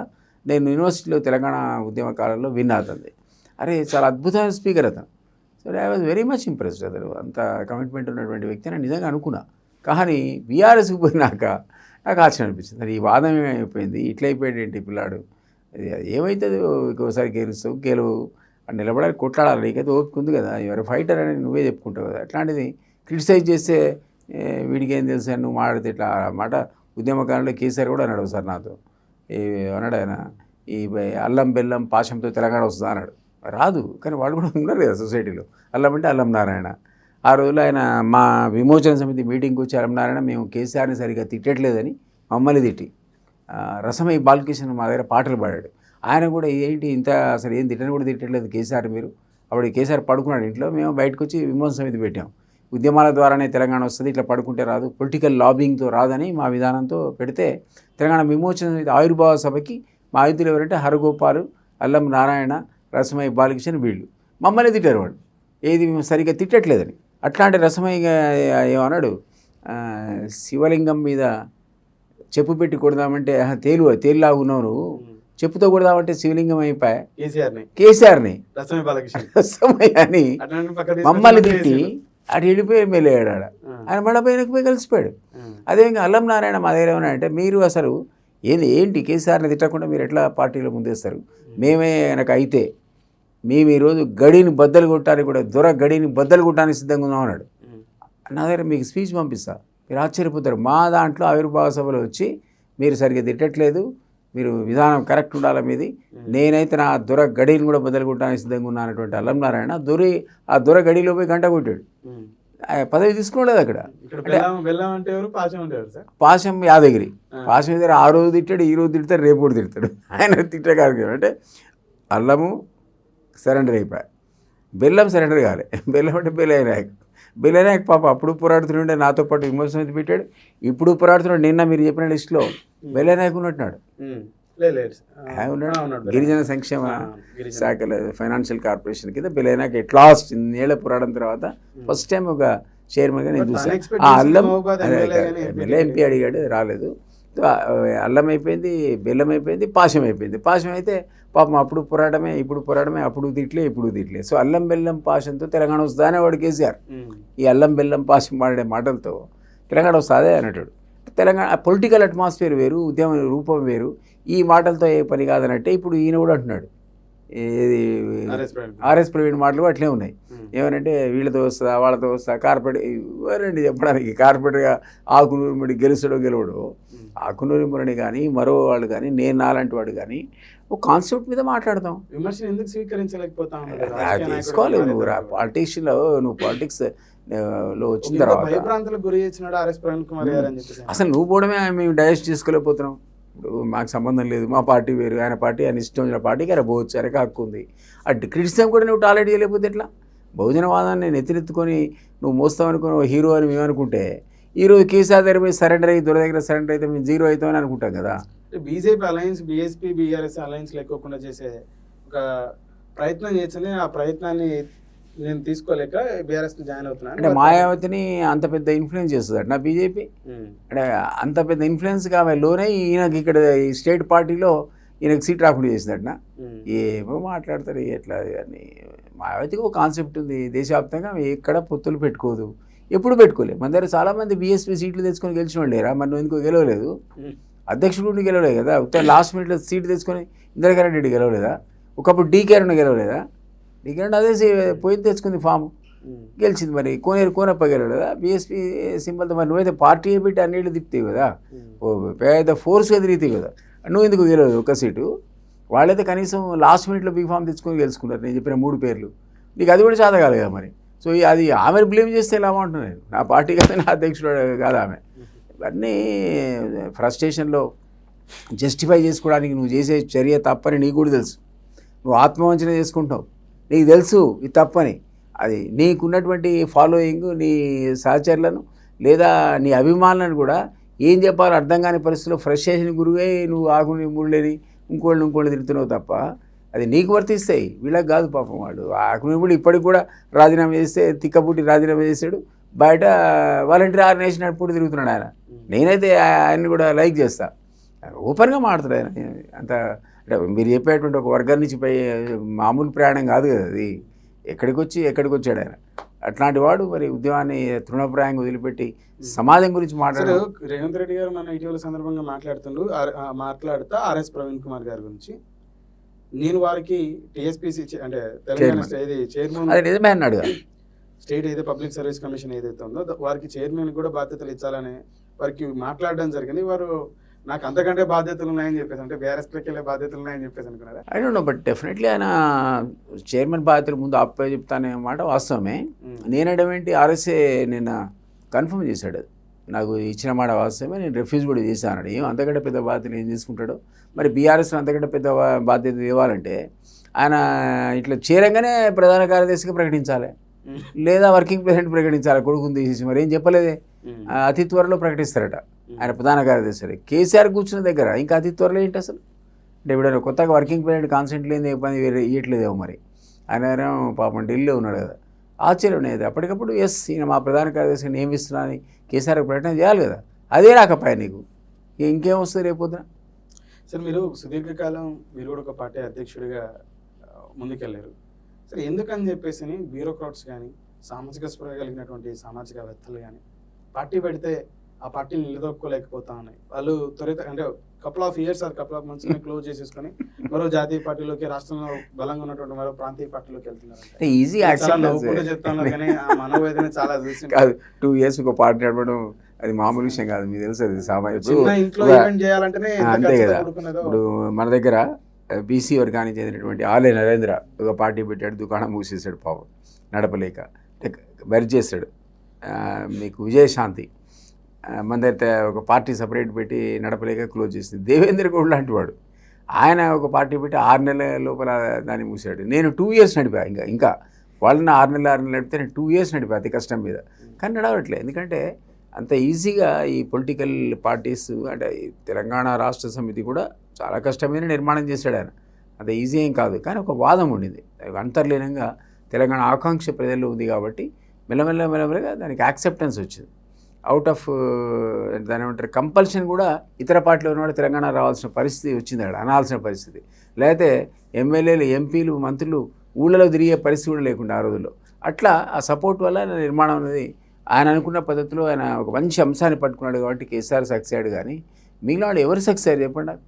అందరూ ఆల్మోస్ట్ మీరు అన్నట్లు టైగర్ ఆలయ నరేంద్ర గారు well known person enter Telangana. తర్వాత విజయశాంతి గారు సినీ ఇండస్ట్రీ బ్యాక్గ్రౌండ్ ఉంది.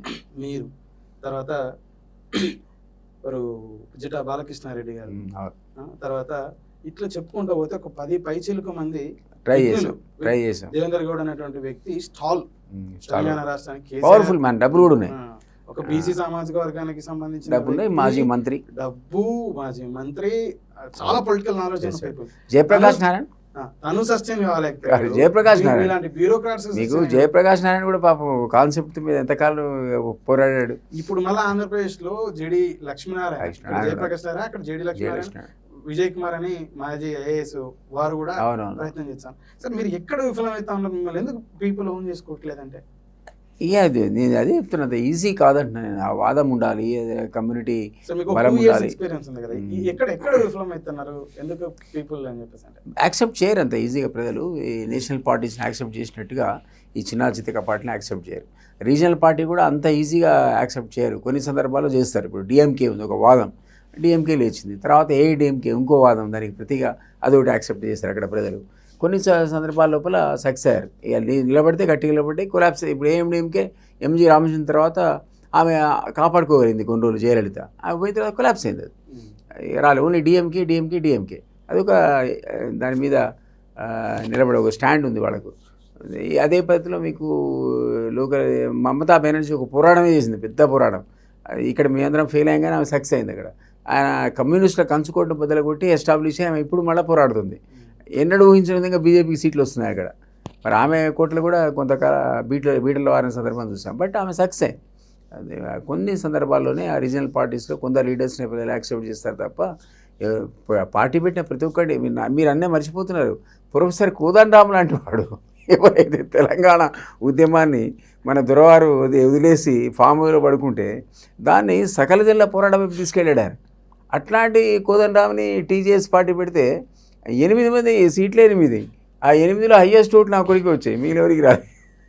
నేను 37th ఓట్స్ నాకు వస్తే 36th డాక్టర్ పగిడిపాటి దేవయ్యకి వచ్చాయి మా ఇద్దరికి అధ్యక్షులకి. అసలు ఆయన కాంటెస్ట్ చేయలే. ఇక మిగిలిన 6గురికి ఒకటి 2000, ఒకటి 2500, ఒకటి 3000 ఇది పరిస్థితి. ప్రొఫెసర్ కోదండరామ్ ఇమేజ్ ఎంత తెలంగాణ తీసుకొచ్చిన దాంట్లో టాప్ ఫిగర్స్లో అతను ఒకడు. ఆయనే పార్టీ నడపలేకపోయాడు, పొలిటికల్ పార్టీ. మరి అంతకంటే క్లాసిక్ ఎగ్జాంపుల్ లేదు కదా, ప్రజలు ఆదరించాలి కదా. అప్పుడేమో మూమెంట్ అంటే ఒక్క పిలిపిస్తే కోదండరామ్ అంత సమాజం కదిలి వెళ్ళిపోయింది కదా. సకల జిల్లా పోరాటం కానీ మిలియన్ మార్చ్ ఆలోచన చేసేటటువంటి వ్యక్తులకి మీరు ఇచ్చే సూచన అస్సలు అటెంప్ట్ చేయకూడదు. ఉన్న రీజనల్ పార్టీ మీరు అన్నట్టు ఎస్, ఆ పార్టీలో ఇప్పటికి కూడా ఇట్లాంటి ఎస్సీ ఎస్టీ బీసీ సెక్షన్స్కి సరైన ఆదరణ లేదు అన్నదానికి నేను అగ్రి అవుతా. ఉన్న రిజర్వేషన్ ఎట్లాగే ఎస్సీ ఎస్టీలకు ఉంది, బీసీలో కూడా రిజర్వేషన్ కోసం పోరాడుతున్నారు. అదేదో ఆ బీసీ రిజర్వేషన్ ఇచ్చిందనే నన్ను అడిగితే, లేకపోతే మీరు అన్నట్టు ఈ అగ్రవర్ణాలు వాళ్ళని రానియరు. సో రిజర్వేషన్ ఉందనుకోండి, ఖచ్చితంగా ఆ సీట్లలో వాళ్ళు తప్ప మళ్ళీ ఓ బ్రాహ్మడో రెడ్డో పోటీ చేయడానికి వీల్లేదు. కాబట్టి రాజ్యాంగపరమైనటువంటి హక్కు వాళ్ళకి కల్పించడమే కరెక్ట్ ఈరోజు. సో నేను అనుకుంటున్నా మహాత్ముడు మన అంబేద్కర్ గారు ఎస్సీ ఎస్టీలతో పాటు బీసీలో కూడా రిజర్వేషన్ పెట్టుంటే బాగుండేది. కనీసం వాళ్ళు షైన్ అయ్యేవాడు. మీరు చూడండి, అసలు షైన్ కారు అనడానికి కూడా మీరు అన్నది కరెక్ట్. మీరు ఎన్టీ రామారావు టైం లోపల అప్పటికి క్లాసిక్ అంటే పెద్ద ఉద్దండులు ఉండేవాళ్ళు కాంగ్రెస్లో. ఎంతో కాలంగా సుదీర్ఘకాలంగా ఉన్న నేతలే తప్ప 70 ఏళ్ళకి రాని 80 ఏళ్ళు రాని ఆయనే గతి తప్ప వేరే లీడర్సే లేని పరిస్థితి ఉండేది కాంగ్రెస్లో. అట్లాంటి దాన్ని బ్రేక్ చేసి ఎన్టీ రామారావు యువకులను ప్రమోట్ చేశాడు. ఈ ఊరు పేరు లేనోడు గెలిచే తర్వాత వాళ్ళ శక్తి క్యాలిబర్ని ప్రూవ్ చేసుకొని సక్సెస్ఫుల్ అయ్యారు కదా. ఓ ఇందిరారెడ్డి కావచ్చు, మీరు చెప్పిన దేవేంద్ర గౌడ్ కావచ్చు, లేకపోతే మన మాధవరెడ్డి గారు కావచ్చు, కడియం వీళ్ళంతా ఎక్కడి నుంచి వచ్చారు వీళ్ళు? ఎన్టీ రామారావు ఇచ్చినటువంటి అవకాశాన్ని వాడుకొని బీసీలకు పెద్దపీట వేసిన వాడే NT Rama Rao. First time exposure ఇచ్చింది బీసీలకు ఆయనే కదా.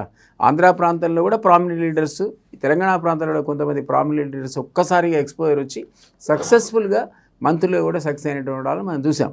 అది మీరు అన్నట్టు అవకాశం వస్తే రాణించే వాళ్ళు చాలామంది ఉంటారు. అది ప్రూవ్ చేస్తాడు ఎన్టీ రామారావు తన పీరియడ్ లోపల. సో నేనంటే ఆ అవకాశాలు రావాలి. ఈ పొలిటికల్ పార్టీస్ కూడా ఈ రిజర్వేషన్స్ ఇచ్చిందే బెటరు. అప్పుడు స్ట్రీమ్ లైన్లోకి ఇతరులతో పాటు వీళ్ళు కూడా వస్తారు తప్ప, లేకపోతే ఈ సెక్షన్స్ ఇంకా తొక్కేసే కార్యక్రమం నడుస్తుంటుంది. సరే, ఈ భావనతో మీరు ఏకీభవిస్తారా?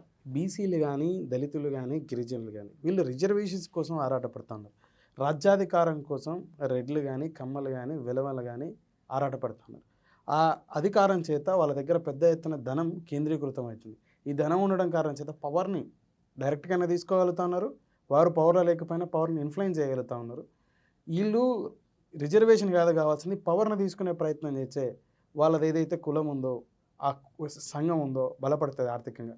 అది బలపడిందంటే మరోలా ఉంటుందని చెప్పి ఈ రిజర్వేషన్ కోసం ఎంపర్లాడడంలోనే ఆ రిజర్వేషన్లో ఇదైపోతున్నారని చెప్పేసి 100% ఎలక్షన్స్ శాసిస్తుందని కూడా మనం అనుకోవడానికి లేదు. ఎందుకంటే కేసీఆర్ దగ్గర ఒకవేళ అదే కరెక్ట్ అయితే ముఖేష్ అంబానీ కానీ, లేకపోతే టాటా కానీ, బిర్లా కానీ ఈ దేశాన్ని మొత్తాన్ని ఎప్పుడో అందరినీ కొనిపారేయాలి. వాళ్ళ దగ్గర డబ్బులు అయితే ఎవరి దగ్గర లేవు కదా. అది సాధ్యపడదు. డెమోక్రసీలో ఇప్పటికి కూడా కొన్ని డెమోక్రటిక్ వాల్యూస్, నామ్స్ ఉన్నాయి, కారణం వీలేదు. దాంట్లో అవలక్షణాలు వచ్చాయనే మాట నేను ఒప్పుకుంటా.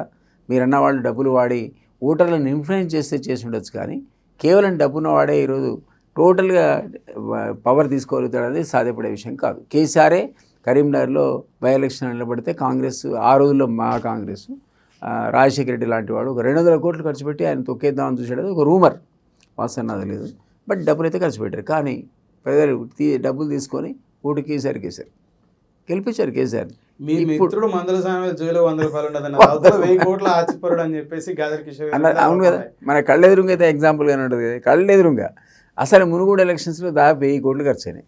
బై ఎలక్షన్స్లో 1000 కోట్లు, మొన్న కాలేదు కానీ 1000 కోట్లు ఖర్చు అయితే ప్రజలంతా డబ్బులు తీసుకొని డబ్బులు తీసుకొని కోటేశారు. వాళ్ళు ఇష్టం వచ్చినట్టు కోటేశారు. అవునా కదా? ఎందుకంటే ఆ 1000 కోట్లు ఎడిపోయినా మనకైతే అర్థం కాలేదు కదా.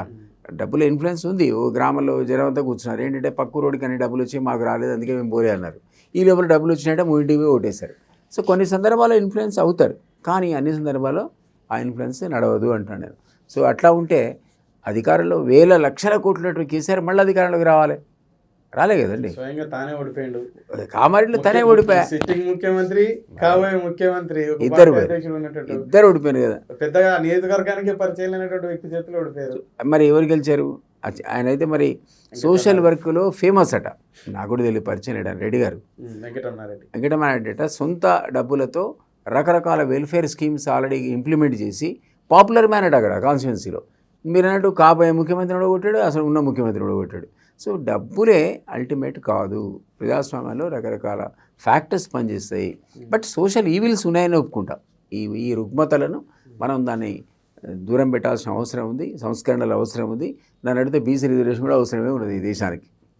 చివరిగా గతంలో చాలామంది ముఖ్యమంత్రుల పిల్లలు అంటే మనం చూసాం, రాబర్ట్ వాద్రా గారి దగ్గర నుంచి కాంగ్రెస్ పార్టీకి సంబంధించినటువంటి ఎవరైతే ప్రియాంక గాంధీ అల్లుడు సోనియా గాంధీ గారి అల్లుడు ప్రియాంక గాంధీ భర్త అయినటువంటి వారి మీద తీసుకుంటే, అలాగే కనుమూలి గారి మీద కేసు చూసాం, చిదంబరం గారికి వారి కుమారుడి మీద సంబంధించి. ఇప్పుడు కేసీఆర్ గారు తెలుగు రాష్ట్రాల నుంచి అంత పెద్ద స్థాయిలో ఎవరు లేకపోయిండు, జగన్మోహన్ రెడ్డి గారి తర్వాత ఇప్పుడు కవిత గారు. ఈ కేసు పైన మీ విశ్లేషణ ఏంటంటే కవిత గారి మీద ఎలా ఉండదు అని చెప్పేసి చర్య? అన్ఫార్చునేట్లీ ఈడీ కేసు అనేది కొంచెం సీరియస్ కేసులు అవి.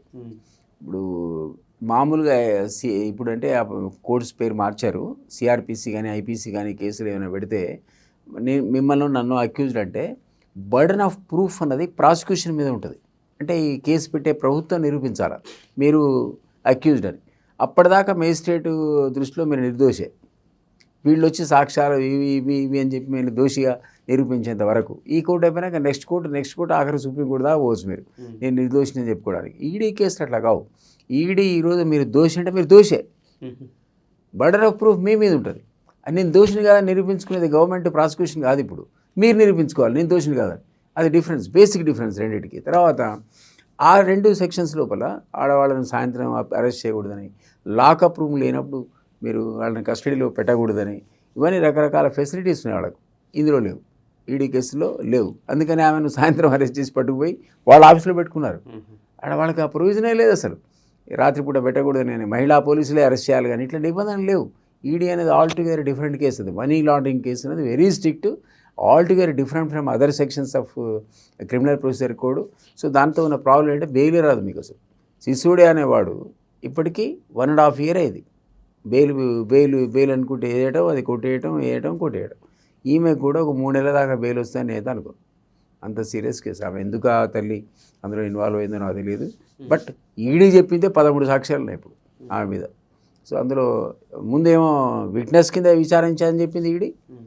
క్రమంగా ఇన్వెస్టిగేషన్ కోర్స్ లోపల ఆమెను ఇప్పుడు అక్యూజ్డ్ కింద మార్చి one of the kingpins అనేది అంటే కీలక సూత్రధారులో కవితకు అంటుంది ఇప్పుడు.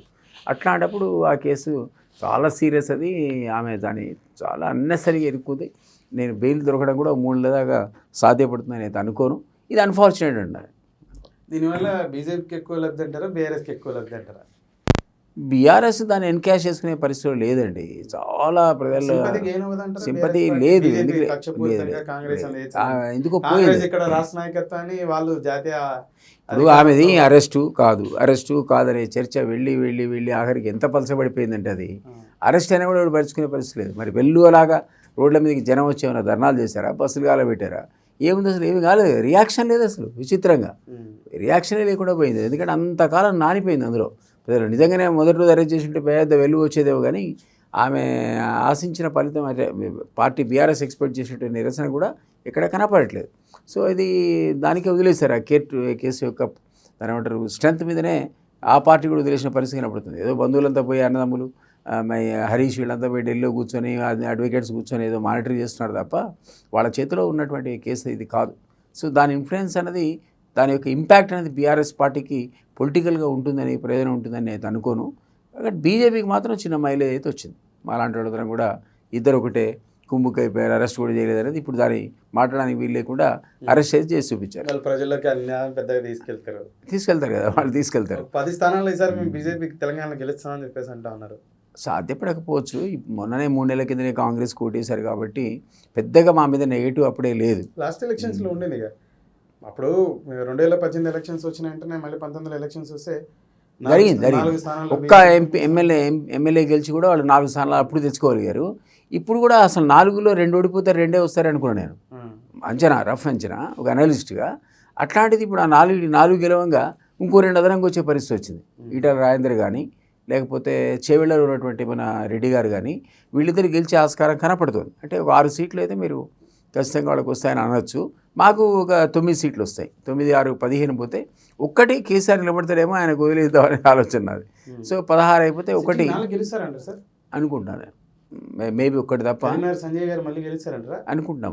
Nizamabad I think so. ఇప్పుడు ఉన్నటువంటి మీరు చెప్పిన ఈ ఫ్యాక్టర్స్ వల్ల ఒకటేమో పసుపోడు రాలేదని పసుపోడు వచ్చింది.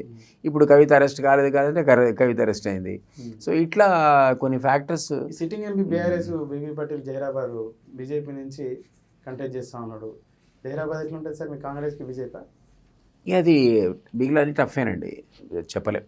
నేను అది కాంపిటీషన్ బీజేపీ అంటారా బీఆర్ఎస్ కాదంటారా? అయితే లేదు, మాకు అసలు బీఆర్ఎస్ లేనే లేదు. అసలు వాళ్ళు బీజేపీకి కాంటెస్ట్లో లేరు, మాతో కాంటెస్ట్లో లేరు. అది అయిపోయింది పాపం, అన్ఫార్చునేట్గా వాష్అవుట్ అయిపోయింది. Except 1 seat where if KCR contest తప్ప. ఆయన నిలబడితే చెప్పలేం. మళ్ళీ కామారెడ్డి ఫలితం రాకూడదు. కేసీఆర్ ఏ చర్యలతో పోయినాడో అదే పరిస్థితికి వచ్చారంటారు. మళ్ళీ మొదటి మిగిలిన పార్టీని పతాలంలోకి దొక్కాలనుకున్నాడు. ఆ పరిస్థితికి తనే నేను అన్నా కదా, స్వయంకృతాపరాధం. అది ఆయన అంతటా ఆయన చేతిలో చేసుకునేది. ఆయన ముట్టుకోవడానికి కూడా వెళ్ళినటువంటి పార్టీగా నిర్మాణం చేయాల్సినటువంటిది. అన్ని తాలూ కేసులు బయట నుంచి వలస పక్షులు తీసుకొచ్చి ఎంకరేజ్ చేసి ఉద్యమ ద్రోహులకు సీట్లు ఇచ్చి కాళ్ళు ముగిన కలెక్టర్కి కూడా పదవులు ఇచ్చి ఆయన సర్వనాశనం చేసుకున్నాడు ఆయన పార్టీని. సో అది స్వయంకృత అపరాధం. Right sir. ఇక చివరిగా ఆంధ్రప్రదేశ్లో ఇటీవల బీజేపీ, జనసేన పార్టీ అలాగే తెలుగుదేశం పార్టీ అలయన్స్, ఈ కూటమిల ప్రభావం ప్రజల మీద ఎలా ఉంటుందని చెప్పేసి మీకు మంచి అవగాహన ఉంటుంది. ఎలా ఉండబోతుంది?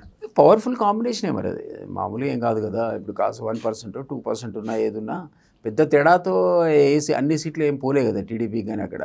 సో అది కాంగ్రెస్ అయితే ఇప్పుడిప్పుడే షర్మిల గారు బాధ్యత తీసుకున్నాక కొంచెం స్ట్రాంగ్ అయింది. అంతమంది అది కూడా లేదు అసలు. కాంగ్రెస్ ఒక రకంగా తెలంగాణ ఇక్కడిచ్చి ఆంధ్రాలో వాష్అవుట్ అయిపోయింది. దానివల్ల పాపం దారుణంగా దెబ్బతింది ఆ పార్టీ. ఇక్కడ వాళ్ళు అనుకున్న పరిశ్రమ రాలేదు, మాకు రాలే, అప్పుడు ఆశించిన ఫలితం అప్పుడు రాలేదు. అక్కడేమో మొత్తం వాష్అవుట్ అయిపోయింది. అట్లాంటిది ఈ అబ్బాయి టేక్ ఓవర్ చేసినాక డెఫినెట్లీ పుంజుకుంది. ఏమాత్రం పుంజుకుంది, ఎన్ని సీట్లు గెలిపిస్తానని నేనైతే అంచనా వేయలేను. కానీ బట్ ఇప్పుడు జగన్కు వ్యతిరేకంగా అయితే కాంబినేషన్ కింద వీళ్ళు వచ్చారు సడన్గా, BJP plus TDP plus Janasena, కొంత పవర్ఫుల్ కాంబినేషనే అది. సో జగన్ కొంచెం ప్రమాదంలో పడడం కనపడుతుంది. ఇంకోటేమో పాపం కాంగ్రెస్లో లీడర్షిప్ ఎవరిది అంటే సొంత చెల్లెలది. సో జగన్ ఓటు బ్యాంకుని ఎవరైనా కోయగలుగుతారంటే ఈ అమ్మాయి కోయగలుగుతుంది, వేరే వాళ్ళు కాదు. సో ఆయనకు ఫ్యామిలీతోనే ఈరోజు కోత కనపడుతుంది అక్కడ. ఈ రాజశేఖర రెడ్డి కానీ కాంగ్రెస్ పార్టీ సింపథైజర్ ఓటు అంతా కూడా వైఎస్ఆర్సీపీ వెళ్ళండి. ఇప్పుడు ఆ ఓటు కాంగ్రెస్ వెళ్ళే అవకాశం ఉంటుంది సార్? ఉంది కదా, మరి కనపడుతుంది కదా మీకు. ఆ అమ్మాయి చీల్చగలుగుతుంది, ఇంకెవరికి అవకాశం లేదు. సో ఆమె అక్కడికి వచ్చేవరకల్లా ఎవరైతే సీట్లు లేదో అందరూ అందులో పోతున్నారు. సో గతంలో 0 అయిపోయినటువంటి కాంగ్రెస్ ఈరోజు అక్కడ అట్లీస్ట్ చర్చలో ఉంది.